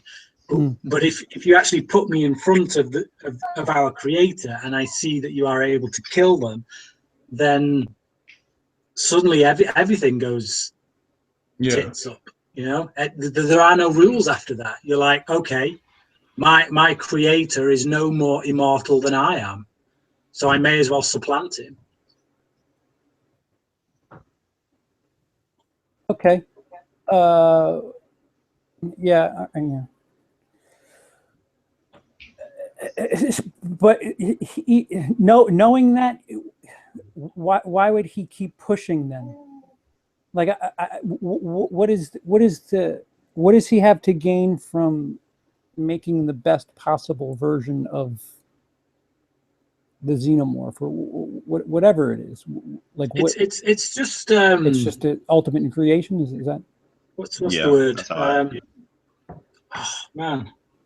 Well, it's like saying, what did Michelangelo, or no, who was it that did the David statue? Michelangelo. Why did Oppenheimer create the bomb? You know, like why would you create such a weapon of mass destruction? You know, like Oppenheimer himself said after the bomb was dropped that, now I am become death. You know, he's quoting Hindu scripture there, but it's like, why did you create it? Because you could, because no matter what, man's curiosity will always get in the way of logic, of good reason, of sense. If you can do something, you'll do it. If you can clone, you will. If you can mess with the genome in some way, you will. If you can create an atom bomb that can destroy millions of people, you will, just because you are able to. Yeah. Why do you climb Everest? Because it's there. Yeah, it all does go back to that one line in Prometheus about, we did it because we could, but I kind of see it too as him being unimpressed with the mortality of humanity and being unimpressed by the mortality of the engineers. So he wants to create what they keep calling the xenomorph throughout the entire franchise, the perfect organism. Yeah, he's like, it's a reversal essentially of the natural order of things, because God is supposed to be the ultimate being and everything filters down from him. But the way David has witnessed events, he sees it as, well, actually, that's not true at all. God, in effect, becomes the inferior being, and everything is filtering down towards the creation of the perfect being. So he sees himself as being part of that chain, I guess. He's going to be the one who creates the perfect being. Yeah. There's a lot of psychology at play there, but yeah, the way I see it, he's again we can't underestimate the free will aspect of this character. I think that's essentially what this film is saying, that if you give someone free will, you give them the ability to love. Well, but with that comes the ability to destroy, comes the ability to hate. What about the moment where Walter proves David wrong in there's a quote or a play or something where David, he messes up a line or something, and Walter corrects him, or I forget what it was. There was something. Yeah, he says it wasn't Yates or whatever. It was whatever. Yeah. And he basically says, like, if there's one note wrong in the whole thing, it could bring the whole thing down. Yeah. Did we feel that David was like shaken at all by any of that? Or, I mean, no, I don't think David's shaken by hardly anything. I think it may give him, I think like it could give him note for pause later, right? Like, so right then and there, it's a, right? But later when he's on the ship all by himself, like, everyone's seen the end of the movie. So he's going to be on the ship by himself. Everyone's in cryostasis.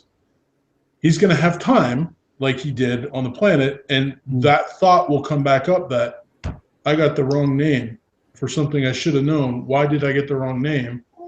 And that stuff will percolate because he has time.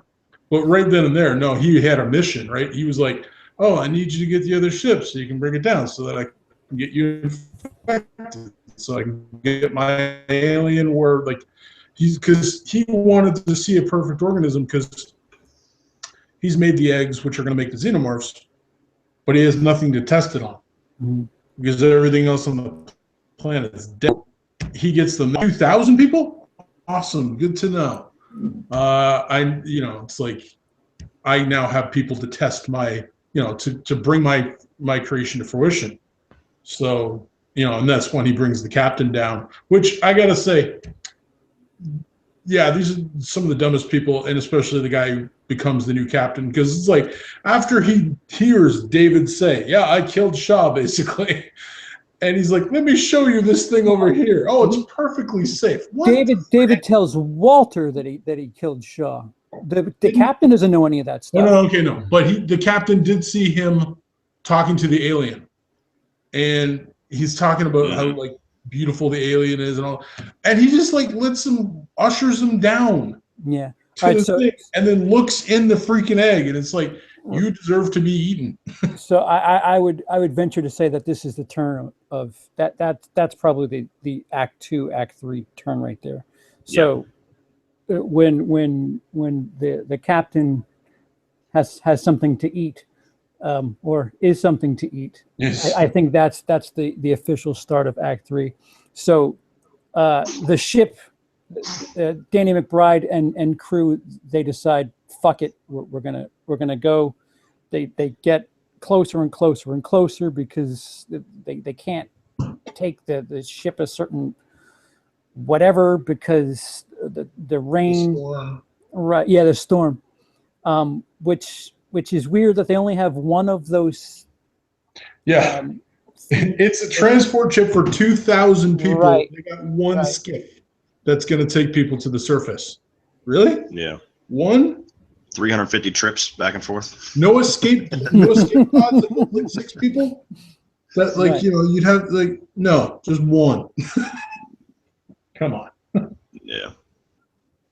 That's a criticism I got for the movie right there. Right. All right. So they're heading down. We're finally getting a alien birth. As far as how Act 2 played out, which I mean, if we're being honest, it was a bit of a downshift, especially considering how they let in with the backburster and that 10-15 minute stretch where shit was just chaotic. How did we feel about the story? Basically, we got a big story on David for the second act. Was that a bit of a Cody? I'm gonna go with you first because I'm assuming this has something to do with where you get a little sour.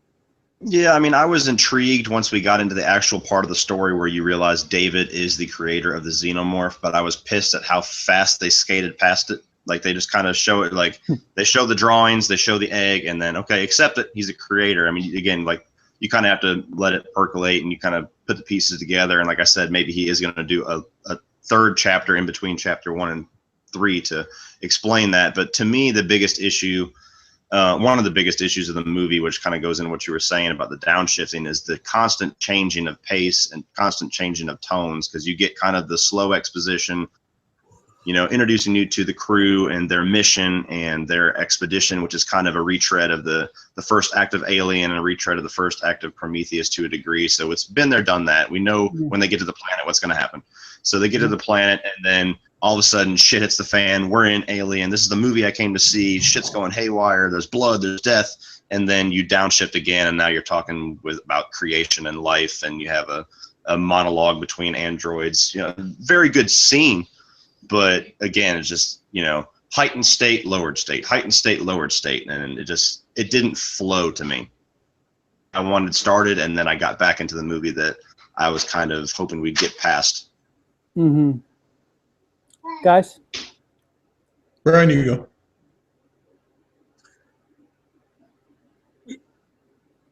He's talking about how I feel about the way it ratchets into the third. Yeah, the second act, just the way it went. I liked it. For me, it was the most intriguing part of the film. It was the part of the film that was actually about something. It had ideas going for it. My problem with some of the criticisms I've heard about the film is that a lot of people wanted Alien. Mm-hmm. You know, that they say it's not an Alien film, and it's like, well, okay, it's not an Alien film, but what's the alternative there? You make it an Alien film. You make it a bunch of people, a crew on a ship, in which an alien is picking them off. In which case, you're just doing Alien. And then people would criticize it for doing absolutely nothing original. You have to put some ideas in there. You have to discuss something. You have to have a reason to bring us into the lives of these people, and have an alien running around. Otherwise, you are literally just retreading old ground. So for me, going more the Prometheus route, let's discuss some stuff. Mm-hmm. Let's discuss things about creation and free will and all that stuff. That's what makes the film interesting to me. And then having the final act where we do go proper into alien territory, it's a bit of a release from all that, So we get all the ideas, we get everything kind of fleshed out to discuss, and then we end the film typical Hollywood style with one really long action beat, which I'm fine with. It's entertaining, it's the big climax, it's the showdown. I had no problem with the up and down nature of it. I don't mind that. What do? You either go Michael Bay and just keep it up there all the time, in which case I get bored, I switch off, my brain goes numb, or you keep it down there the whole time, in which case you're making some art house fartsy flick that no one's really interested in except the Wes Anderson brigade. So for me, I liked it. I like being brought to a high and then pulled back down, and brought to a high and pulled back down. So, yeah. It is.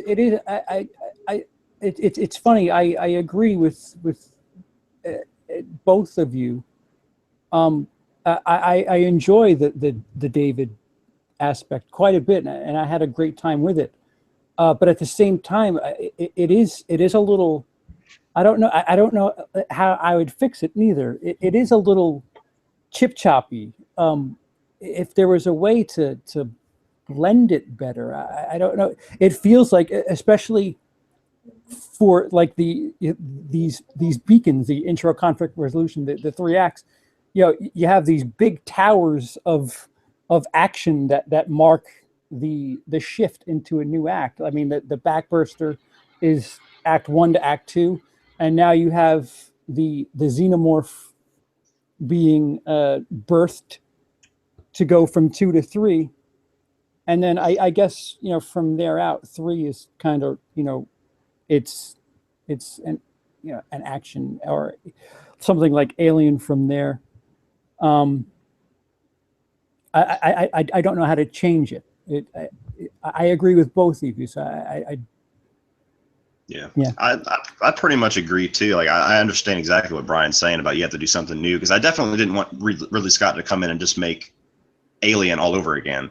But I feel like what you're saying, I don't know exactly how to do it just off the top of my head, but I feel like what you said about blending it better, it should have been blended a little bit better. Mm-hmm. Like I wanted some of that exploration of tail ends of Prometheus to lead into this. I liked seeing how David was the creator. I thought that was really cool and creative, even though I didn't really dive into it as much as I would have chosen.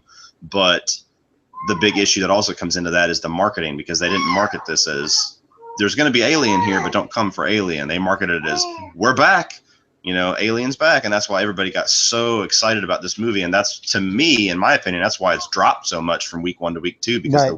the word has gotten out that if you come for Alien, show up in the last 20 minutes. You know what I mean? So, not saying that the rest of the movie's garbage, because it's not. I'm just saying that if you're coming for xenomorphs, this is not your movie. So I think that's sorry, Cody. It's just like it's just I find it interesting because when I saw the trailers, particularly the last set of trailers, I thought the film looked good. For some reason, I wasn't excited for it. I think a lot of that has to do with your reception of Prometheus, because like I said that in my review too. If you love, no, it's just for me, it was that actually, like you said, the trailer we were being given was painting it as, again, you know, you look at that trailer, you get the crew all talking, you know, all mingling and talking and like feeling very realistic the way that original Alien created. With the apes kind of are all taken from the third act. We don't really see a right lot in the trailer to do with David. So to me, like just going on them trailers, I was like, oh, it's everything he did in Prometheus. He's going back. You know, he's Prometheus and saying, all right, I'm just going to make Alien. And to me, that didn't excite me as much.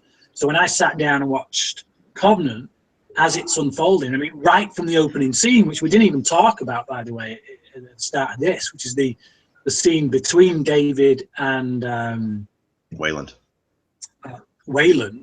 For me, was a really interesting dialogue scene, which right off the bat made me think, oh, actually, we're still in the realm of ideas here. We're still in the realm of discussion about theological debates. And then when the film played out with that thread, that's when I just kept getting more and more into it.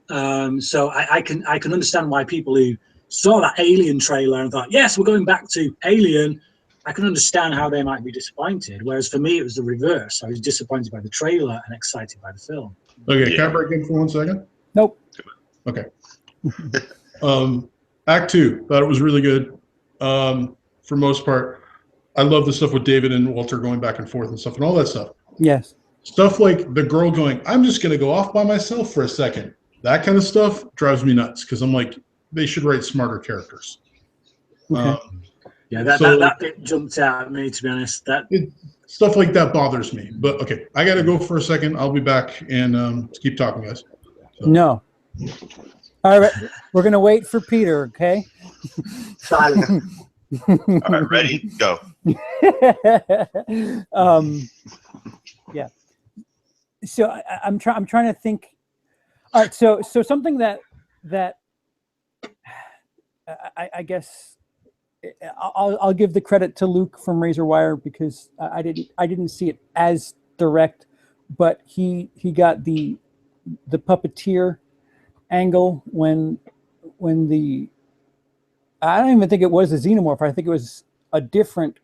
No, it was a xenomorph when it was born, and David holds his arms up. I hated that. Okay.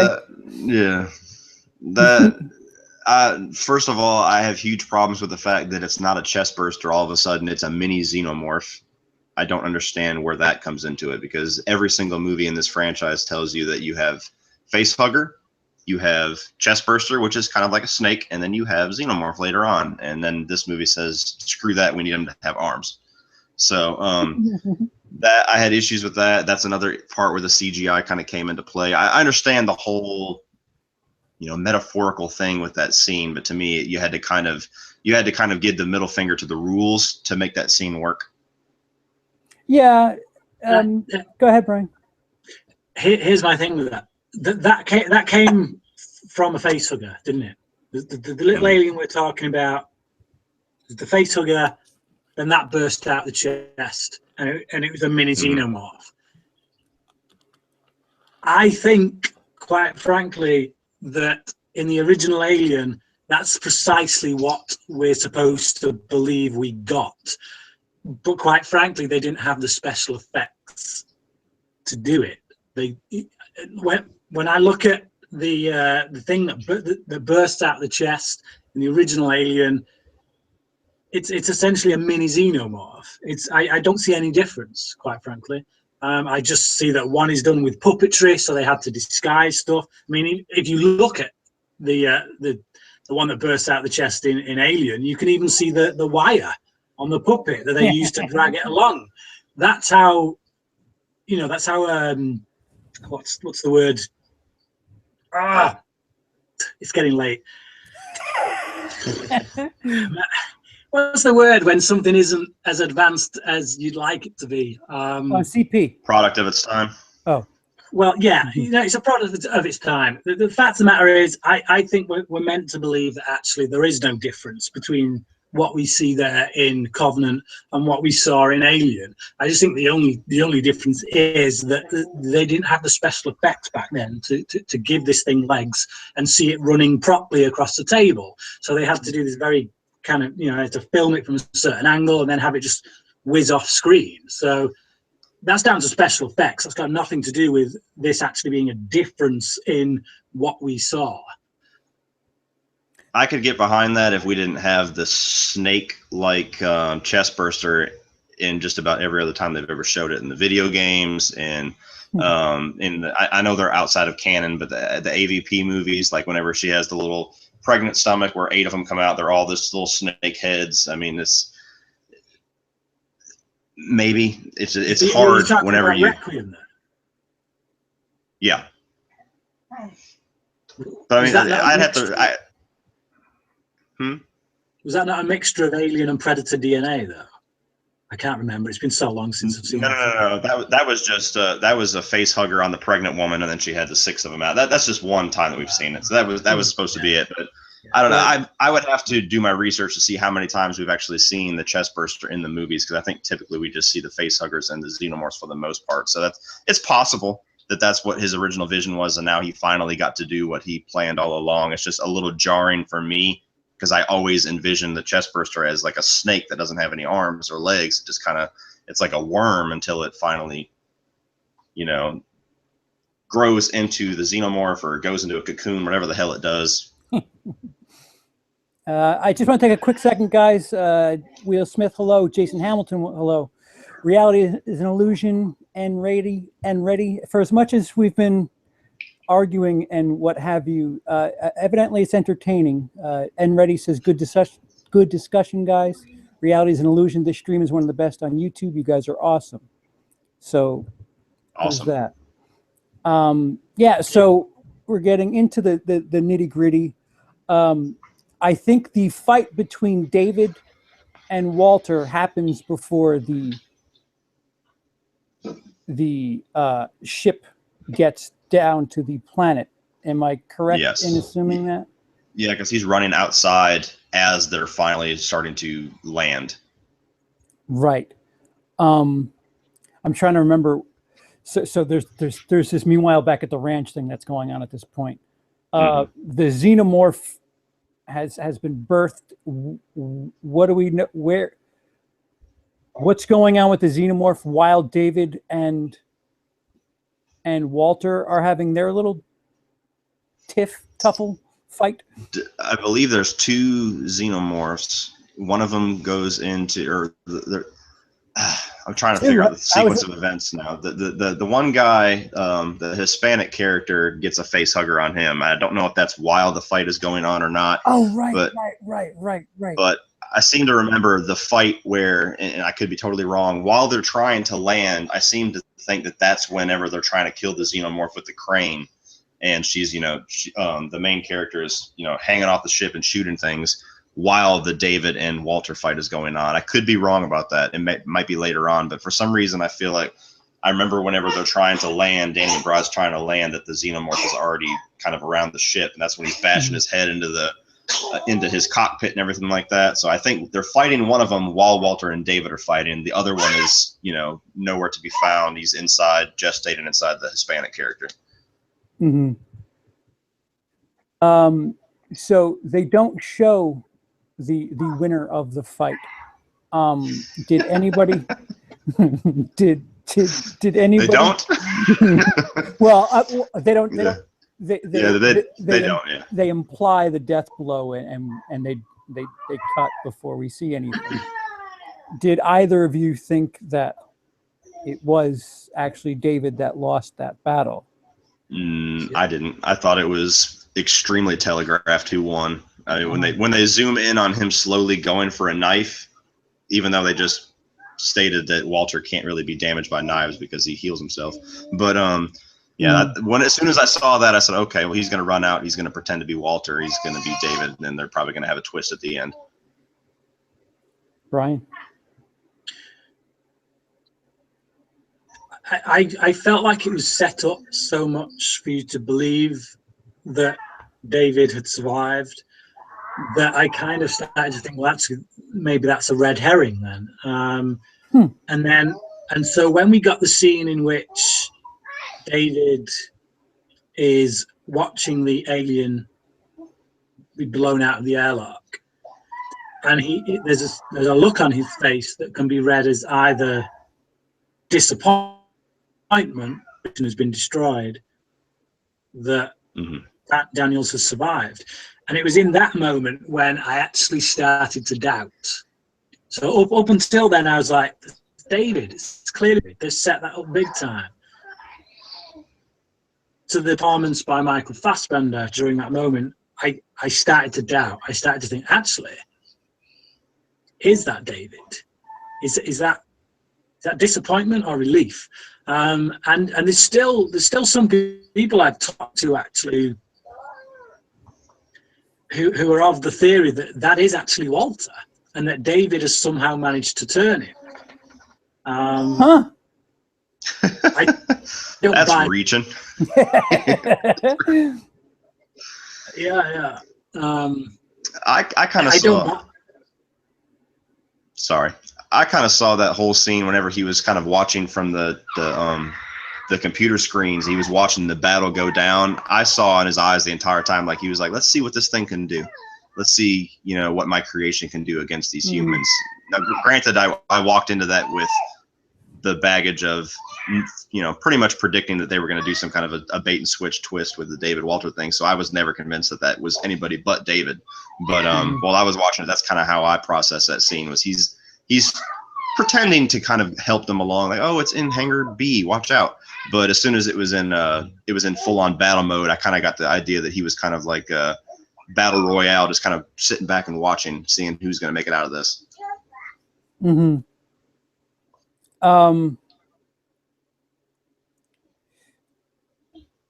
So I would call this little stretch where the Xeno. Well, first we have the shower scene, which I guess kicks off everything that goes on in the ship. How do we feel? Just isolate this one moment.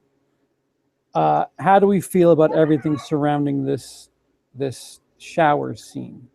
See, I've heard people say that they've been quite critical of the fact that this couple are having a shower. I think it's human nature that they would be doing this right now. That they survivors. They're like the only couple on there that hasn't lost. Course, the first thing they're going to do is go and make love. Is going, be thankful for the gift of life that they still have. So it doesn't bother me that that's the first thing they do. They go, they have a shower, they wash all the crap off that's they've gone through, both symbolically and literally, and make love to each other. Something that they've not done for quite some time, because before this they were in cold storage. So. Yeah, I didn't have a problem with it when I first saw it. I mean, you can pick that scene apart if you want to, but I kind of accept it as a horror movie trope. Like I said it in Scream Stream the one time I was there. There's always time for sex. You know what I mean? It doesn't matter how many people have died. It doesn't matter what sense of dread is going on. There's always a few minutes for that. So that's kind of how I read that scene. Was like, okay, well, everybody just died, but fuck it, we got a few spare minutes. I think there is nudity in that scene too. So it's almost like it obligatory. It literally felt like they're like, well, let's just throw 2 minutes 28 seconds of a horror movie, a straight slasher, and I mean, is it egregious? No, I just feel like it's just so not connect. I mean, I'm with you, Bryan. Yes, I understand what they're doing, why they're doing it. But the way we're presented this slasher movie moment in the middle of what I would call some sort of blended Prometheus Alien movie. And it just, the way it's set up, the pacing, the tone of just this one little moment just doesn't fit as far as I'm concerned. It just sticks out a little too much, especially considering we're now in Act 3. Like, I mean, once they got off the planet, like, technically, I felt like, okay, the movie should be over, but it wasn't. There's an extra handful of minutes left. So it felt very, I don't know, tacked on or just not. Oh, hello there. She agrees. See, I knew I was right. So yeah, like it just I don't know. It doesn't match anything else in the movie, I guess is where I'm a little. And well, to get the gore going, it was a pretty gnarly scene, and yeah, that's when we start getting the what people pay to see, the xenomorph running around, and chasing. How do we feel about from here out, the xenomorph chasing Daniels? And well, I don't know, McBride was being chased so much as he was helping her set up a trap. He was just kind of the wingman. Yeah. To me, I never really got a sense that they were all that threatened by the xenomorph. Like in Alien and Aliens, like you get a real big sense of like, oh shit, we really need to figure out how to kill these things. And especially since it's only one, this was, in Alien, it took the entire movie, and the only solution was to just blow it out of the ship, which I was a little frustrated at the lack of creativity of we yet again defeat the xenomorph by blowing it out of an airlock. But to me, it didn't really feel like there was that much threat. It felt like they went from scientists to Marine Corps, characters within a few minutes, and they kind of, maybe that's just me. I just didn't feel like it was as threatening as it was in previous movies. Bryan? I think the fact that it's not as threatening as it was in previous movies comes from the fact that we've had 30 years of both Alien sequels and Alien ripoffs. There's just the creature now is so ingrained within popular culture that there is no way to make it as threatening as it was when we first saw Alien back in the 70s, or for those who weren't alive in the 70s, the 80s. I mean, it's just there's so many things now that like you look at the violence in this film. I personally think it's more extreme than the violence we got in the original Alien. Right. But it doesn't make as big an impact because we're so desensitized to it. You got the original Alien was an 18 over in the UK when it came out. This one is a 15. How can a film that is more violent be a lower rating? It's because we, as a nation of filmgoers, are so desensitized to this stuff. So, yeah, I think personally, if you'd have released both of these films way back then, I think most people would probably say this is the most intense of the two. But we're just too desensitized. So I agree with you as far as being desensitized is concerned. But if we're to wash away the entire history of Alien, and we're only in this moment watching Alien Covenant, as far as just as a person watching a movie is concerned, you're now in Act 3. You're basically being introduced to a villain who is only introduced in Act 3, and you're supposed to have this great big again, we're washing away history. We don't know anything about what's going on. There's this new black character that's chasing after our heroes. How are we supposed to respect that villain in the proper way that we would have in Aliens? I realize I'm kind of playing both sides here by referencing that, but yeah, you can't, because, like I say, this film can't possibly exist in the form that it's in. So well, if you're doing a sequel to something that has already established the rules.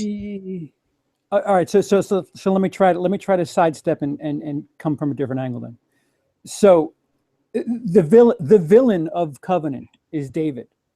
Mm-hmm. Yes. Why? Hello, Peter. Hello. So why not have us fear what David is doing and not so much the xenomorph? Because we don't have the proper respect for the xenomorph. It's I think Cody even referenced it. We're kind of rushed into this. Oh shit, this thing's chasing us. But there's no tension. That's for sure. It's just, all right. This thing's on the ship. We're going to start locking doors. We're going to try to trap it. We're going to try to set this thing up, and it's all kind of slapdash and quick. And I don't know, like that just doesn't have the proper respect for this thing that you're supposed to. Like this is the third act. Why not have it be something where David, like this is where we find out that it's actually David, and instead of helping them, he's actually leading them to believe that he's helping them, but he's like setting up some fucking mousetrap where they're thinking they're going one place, but he's helping the xenomorph find them. Yeah, it felt, the third act to me just kind of felt like obligatory. We need to make this look exactly like Aliens. Let's just kind of throw it in there, have them fight with some airlocks and get this over with.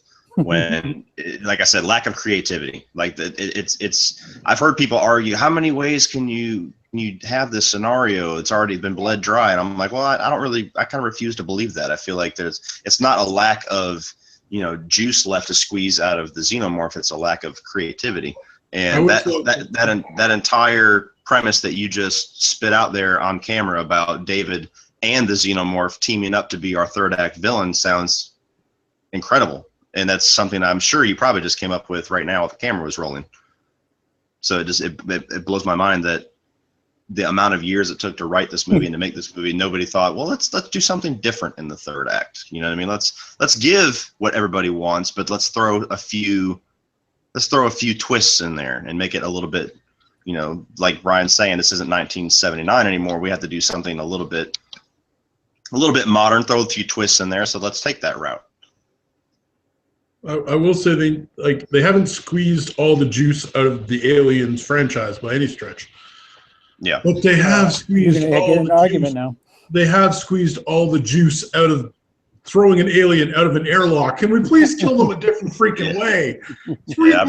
Like, come on! It's like I brought that up too. I'm like, oh, here we go again. It's like, oh, we'll throw it at the airlock. I'm like, oh, I've never seen that before. Mm-hmm. And it's like, I'm sure they're like, oh, it's a clever thing like they did in Star Wars with like in Force Awakens, or it's a call. No, it's like, yeah, but I get it. It's just not throw it at the airlock. Let's find something else to do with it.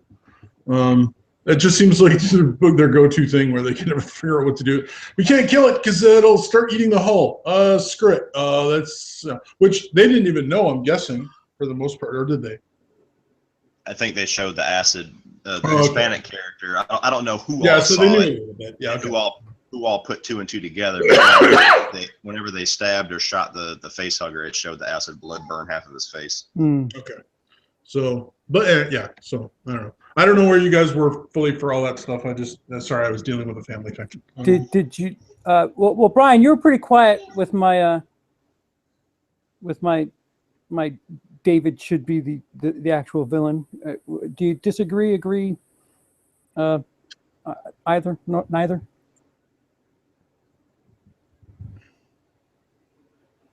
I already feel like he is. I mean, the final climatic moment isn't them defeating the alien. It's finding out that David is now in full control of 2,000 people that he can experiment on. That's the real scare. That's the real villainous moment. You know, we say David is the villain of the piece, and he is, and he goes out kind of being, in effect, more scary than the xenomorph. So, all right. So then putting the xenomorph in this movie is just, it's a mistake for a bunch of reasons. Yeah. Well, it has to be there because. But does it? It's a marketing decision. So they can do trailers and posters and everything. Well, if they called this Prometheus 2, no one would expect the alien. If you take Prometheus and Alien Covenant, completely strip it of the alien stuff, get rid of that, make it a new science fiction franchise about the creation of life, then yeah. But you have to start with Prometheus. You have to say scrap it at the Prometheus level and continue that through. That's always been my my kind of attitude towards Prometheus and what they did with Alien Covenant is that it feels like it should be its own thing. It feels like Ridley Scott had an original idea and either he caved or he decided last minute, let's make this an Alien prequel. And to me, those two movies are constantly battling each other and hasn't quite meshed in the first and the second film. I would have preferred, just like you said, if Prometheus and Alien Covenant was its own separate franchise that maybe it was like the same universe. Like that's how he pretty much described Prometheus all the way up until its release. Yeah, it's kind of a prequel. It's kind of not. It's in the same universe. If that was actually what the movie was, I think I would accept it a lot more. And I think a lot of people would actually. Yeah, I agree. I don't think the xenomorph is integral to this film, like really at all. It's I mean even you said it, Brian. It's not, you know, the big thing at the end isn't we beat the xenomorph. It's fucking David's got a couple of face huggers in the little cryo Jimmy Jam, and now he's got 7 years to I don't know, paint and. Oh, he's got it. Is it 7 years or? What he's got a while. How long is it before? I don't know. I can't remember how long it's supposed to be before that finishes an Alien, like they find the ship on Alien. But I watched the thing that said the timeline, and I can't remember what it was.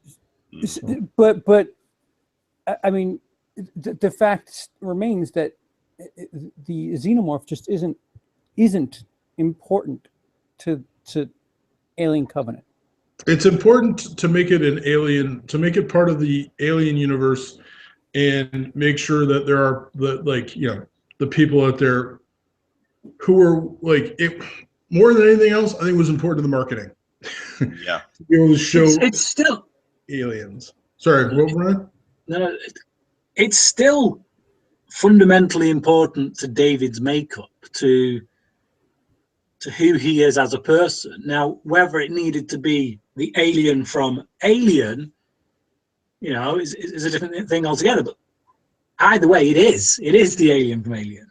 You know, so to see how David goes through that creation process with it is still vital. You know, it's still, and it builds on that alien mythology as a result. So I think they complement each other well enough to warrant it. I think that, you know, having this perfect being, as it's often referred to, and seeing how that relates to David as a being who is pretty much trying to supplant God and become creator.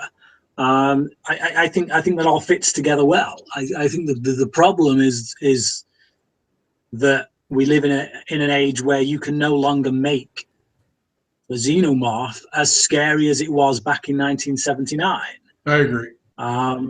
So you know, it's the same with Terminator. It's the same with Friday the 13th or Halloween. You know, like there's next to no gore. There is no gore in the original Halloween.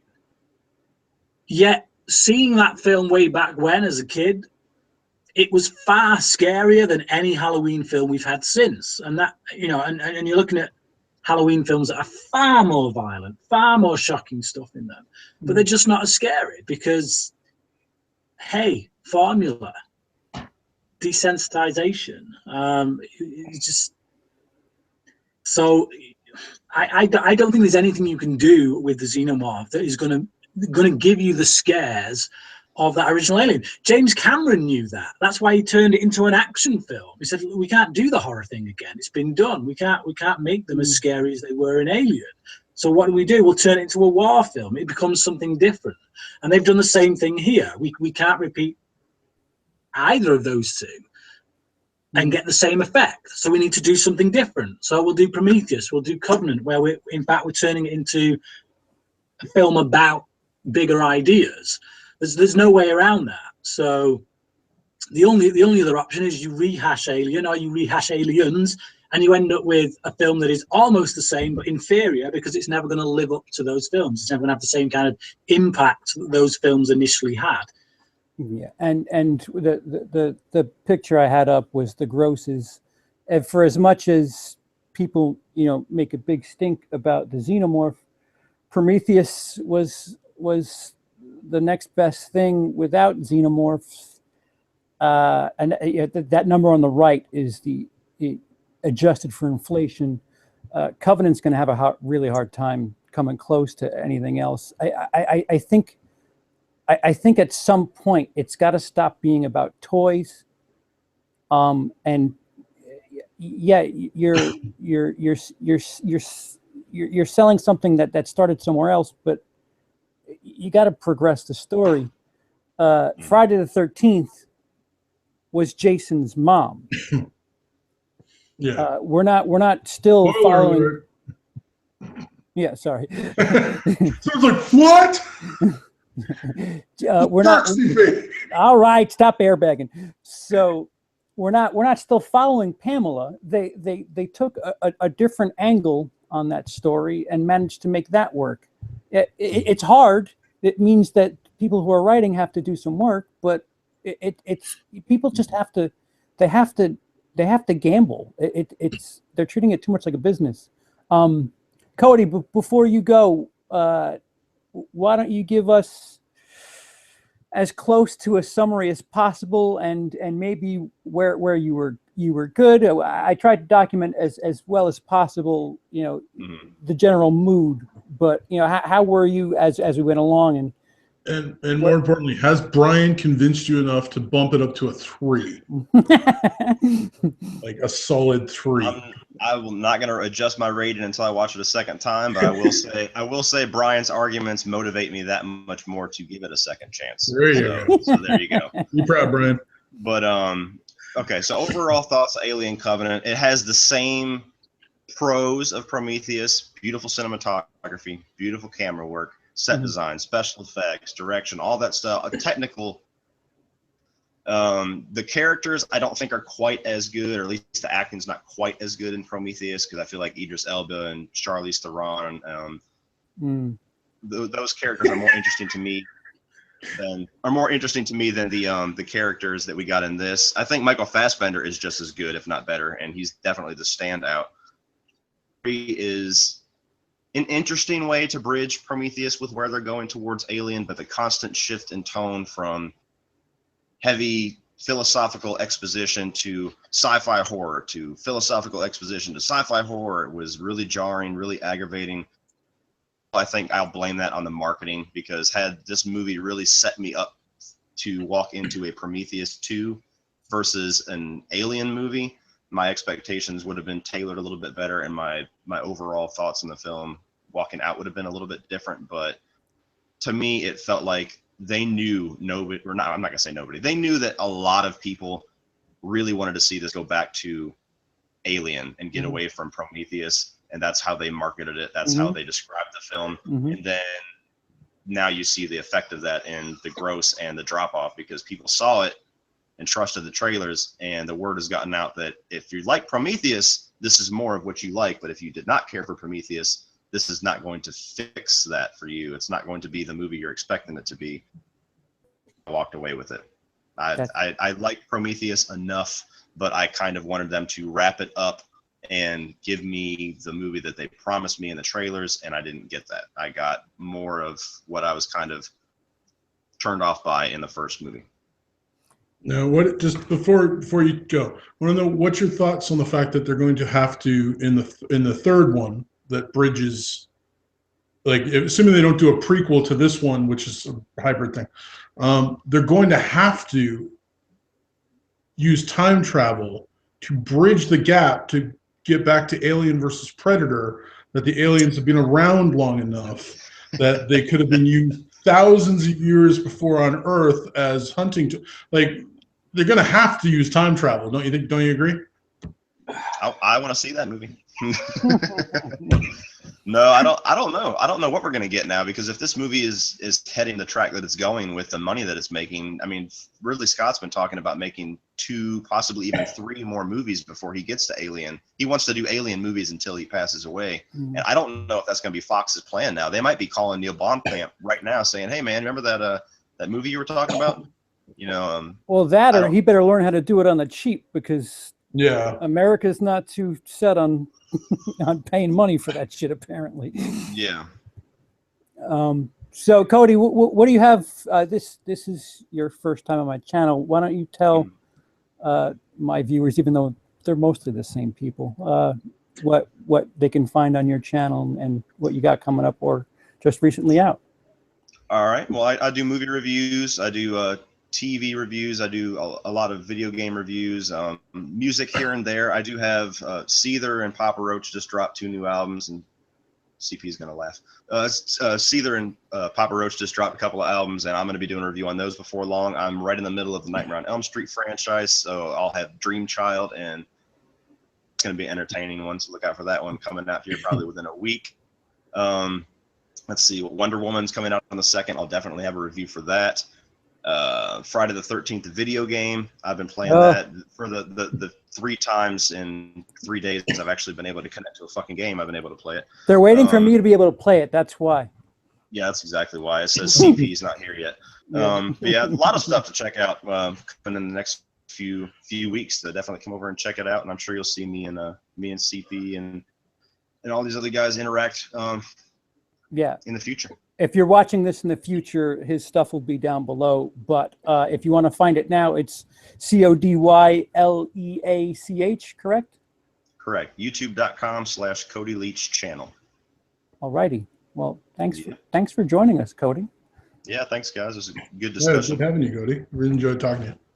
Yeah, I love the passion. I love especially the first 30 minutes. I was like, man, this is different. You're fucking wrong, sir. Oh, man. But yeah, thanks for having me, guys. Definitely look forward to being back. And you guys all have a good night. You too, man. Thanks. See you, man. All right. See you guys. Okay. So, thoughts, final thoughts. What were we talking about again? I don't know. Covenant.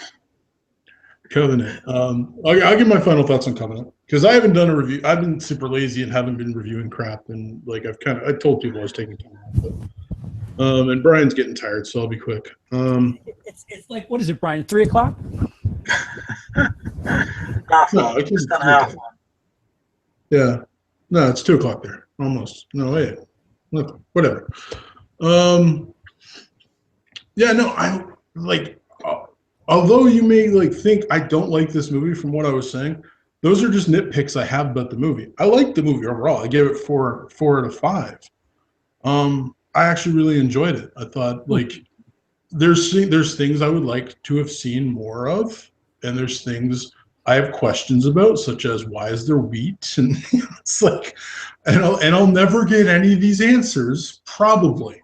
Like even if they do a sequel or a prequel there'll probably be things that still come away going, yeah, but what about this? But overall, I think Michael Fassbender is freaking awesome. That guy, man, I don't know what it's going to take to get that guy an Oscar, but not that I care about the Oscars too much. I doubt he'll get any recognition for this, even though I think he should. I liked it. I liked it a lot, and I want to see it again now that we've talked about it. I probably won't get to see it again until it comes out on Blu-ray and stuff, but I did enjoy it as part of the Alien stuff. It left me going, okay, so how does the alien, how does the space jockey guy end up on the planet with a thing full of eggs if David is the guy that made the eggs? And it made me ask, because I was like, literally, I thought he was going to go back to the planet and pick up the ship that had crashed and that it was still functional and and stuff. But when he didn't, I was like, crap, how are we gonna, where do we get, it's like, so I don't know if they have good writers and can figure that crap out. I'm totally on board. But like you said, the amount of money this made, sadly, I was hoping this would make a lot more. I doubt worldwide. There's still hope. Do we know what how much they spent on this? I think just under 90. If you find time to talk, I can find time to find. Well, or just be quiet. Yeah. So no, it's like if they spent close to 90, like unless it does great worldwide, 97 may be the nail. Sorry. Production budget of 97. 97, so almost $100 million, and then worldwide gross 158. They made their money back already. Okay, but not including marketing and stuff. So distribution, you can usually double the production budget for distribution. So all in all, they've probably spent about 200 million on this. Yeah, and they're at 160. So they'll make back their money, Yeah. especially with Blu-ray sales and all that kind of stuff. I hope for more. I'm like, I called certain things. Like me and Beth were watching it in the theater, and like the minute David comes running out, she's like, "That's David." I'm like, "Yeah, I know." It's just like I liked how they kind of. Oh wait, Peter. Sorry. Who's Beth? Oh, my wife. Who's she the mother of? Mara Jade and Zion. I haven't mentioned them the whole time. What were you thinking? Someone might be thirsty, CP? It's just been so long. It's been so long since I've heard you say my kids on my channel. Kids, so I just my kids, my wife, my daughters have only seen Alien. They've never seen Aliens or Prometheus or anything else. 2 shots. So take some shots. But no, so yeah, Beth was my wife, and yeah, we both kind of called the thing, and like, but I like the ending. Like, I heard someone say, well, he should have just let her go to sleep at the end, because he could have played along when she's like, will you help me build my cabin? And he could, oh, sure, I'll help you build your cabin. It's like, instead he's like, your cabin. It's like, because of course he's gonna fuck with her because he's David. It's like, you got an evil android who's like, oh, by the way, I'm not him. I'm David. It's, if he had a mustache, he would have been trolling it at that moment. So, but no, I liked the movie a lot. I really do. I want to see it again. And like I said, I have a lot of nitpicks about the film, a lot of things that I'm like, Overall, though, I enjoyed it. I thought it was really good, and yeah, it's a good addition to the franchise. And I think I'm with you. My thing goes 1, 2, Covenant, Prometheus, 3, 4. I think that's what you said yours was. I think that's where I'm at. So you talking about me or Brian? Yeah, you CP. I think you said 1, 2, Prometheus or Covenant, Prometheus, 3, 4. Yeah, because we don't include Requiem and right. Yeah, that and AVP. See, I had yeah. You're right. I'm sorry. Okay. So I'm looking at 7 things at once, and yeah, because I watched your thing with Dennis and stuff. So, but yeah, I really enjoyed it. It didn't look like when it's smashing its head in on the window, it didn't quite look like the Alien that I know and love the same way. It looked a little different. I don't know what the thing was. Maybe it was, maybe it wasn't. But overall, really enjoyed it. So I'd like to hear what Brian's going to say. And that's all the time we have. I'd like to thank my guest, Matt Damon, who couldn't be on. Well, wait a minute. We do have Matt Damon on. I forgot. CP is here. Oh, guys, I really want to get to bed. CP is standing in for Matt Damon. Oh, look, I loved it. Really liked the film. I think since things like we got it in the UK before everywhere else. Bizarrely, it very rarely happens. I saw it at midnight screening, so literally first showing, and because of that, I hadn't heard any of the criticism. I went into it completely fresh, which is how I love going into films. So the opinion I have of it when I come out, I know is completely my own. It's not been infected by anyone else. And because of that, I loved it. I gave it a 4.5 out of 5. Now, since it's been out a few weeks, a lot of criticism has come out for the film. And I think I've taken some of that on board, and I probably would knock my grade down 0.5 star. I'd probably give it a 4 out of 5 now, rather than the 4.5. But I still love it for all the reasons that I said in my review. I love that it's about something. I love the ideas. I love the discussion that it's going about, free will and creation and all that lot. And it's a film that says a lot about the relationship between man and God, if you so believe in God. If you don't, then I would imagine that there might be stuff in this that you just don't care about. I could be wrong about that, but for me personally, I got engrossed in that stuff. The character of David, I personally feel, is one of the best villains we've had in cinema for a good long while. Yes. Such a well-rounded character, brilliant performance by Michael Fassbender, who is obviously pulling double duty in this because he's playing Walter as well. So yeah, I think there's much to love about this. I didn't have a problem with any of the CGI in the film. I know a lot of people did. Personally, I thought the effects work and it was great. The production value was great. The cinematography, which is to be expected from a Ridley Scott film, was great. I do think there are a few little niggles with some of the things some of the characters do, particularly like Peter mentioned before, that woman who just decides to walk off despite all the crap they've just gone through. It's, hey, I'm just going to have a wander over here. At the very least, take someone with you. Don't go off in single file.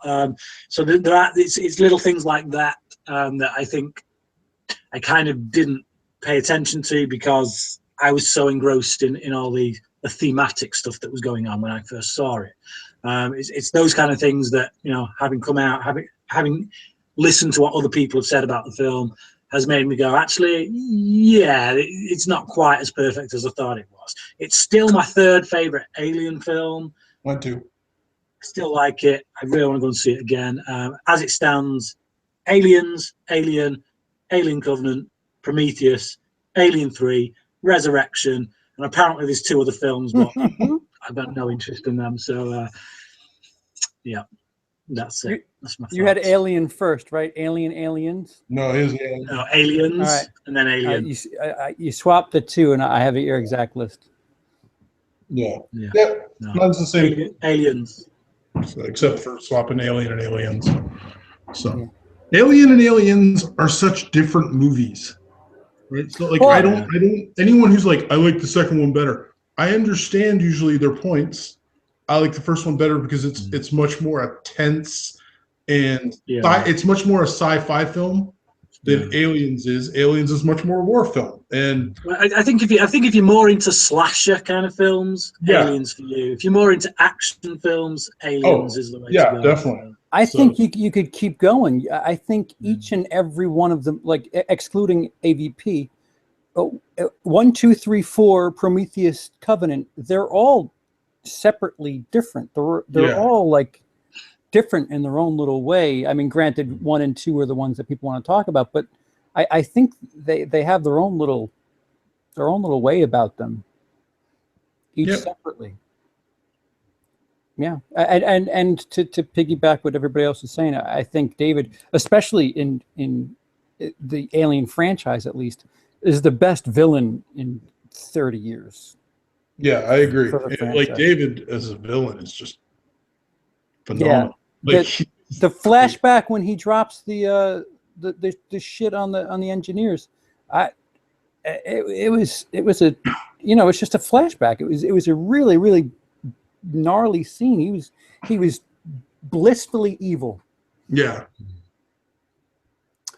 Guys, tell us what's going on your channels. Peter, go first. Yeah, this will be a minute. Not much. I occasionally do BMG radio right now. I meant to do it last week and I didn't get around to it. I may do it this week. I don't know. It's funny because I have some ideas of things I'd like to do. Like, part of me wants to do a daily vlog where it's like 5 minutes. I have 5 minutes to talk about something, like anything, and people could send in things. Part of me wants to do that. Part of me is like, yeah, that's probably not going to happen. Part of me wants to do BMG radio at live. Part of me wants to go back to my old format. Peter, I didn't ask you for a mission statement. Just let us know what you got going. This is what's happening. Hey, listen, Cody talked about 20 videos. I'm talking about me. Poor Bryan. Yep. No, Brian's staying awake. He's gonna help me with this. No, but so I'm not sure what I want to do. One day I will get back to making regular reviews, but I don't know when that's going to be. Probably after the summer.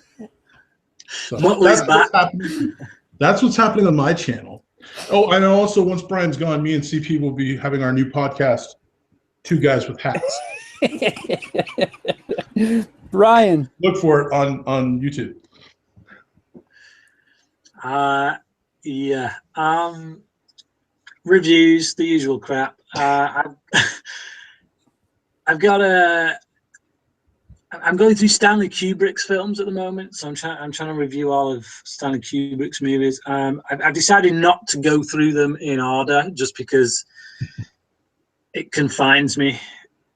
Like, I might be in the mood for watching Full Metal Jacket rather than The Shining, so I want to let my mood dictate the order I go through them in. So I've done Paths of Glory. I've got Lolita coming out tomorrow. I'm also reviewing Gotham, the TV series, every episode of Gotham. So every Tuesday night, one of my Gotham reviews will be going up. And then amongst that, we've got Letterboxd Sundays, which is a regular thing in which I catch you up on what I've been watching with the help of my Letterboxd diary. And, any other videos that come in between all that is a bonus. Yeah. I enjoyed your Paths of Glory review. Thank you. Love that movie. Brian also has the crown jewel of Horror Needs a Hero, Mateys, which will be on his channel relatively soon. If you haven't seen it, go ahead and see it on his channel. Titled Little Monsters, right, Brian? Yeah. I'm not being facetious. No. It's all right. It's on CP's channel, so go and see it there if you want to see it first. For 2 more days. It'll be practically, well, if anything, the version on CP's channel is improved because he added some cutaways to it, which kind of make it better. So, but yeah, it will be on my channel in 3 days' time if you want to catch it there. It's basically a 10-minute video in which I talk about the subgenre of 80s horror, which was the Little Monsters genre, which was. Are you talking about that thing I sent you a movie poster for? I'm talking about Critters, which is why I fell in love with that particular genre, but also, the one that most people would credit as starting it is Gremlins. But you got loads of other films: Munchies, Puppet Master, Child's Play, tons of stuff. Pardon? Ghoulies? Ghoulies. Yeah, I mentioned Ghoulies in there. But even some films that predate Gremlins, which I don't think Gremlins can take sole credit for starting the genre, but it certainly popularized it in the 80s. But yeah, so I did a 10-minute video on that. So either watch it on CP's channel or wait a few days and watch it on mine. So. Just go watch it on Bryan Lomax's channel. We've had a nice run here. And I am here in New York for a little bit longer.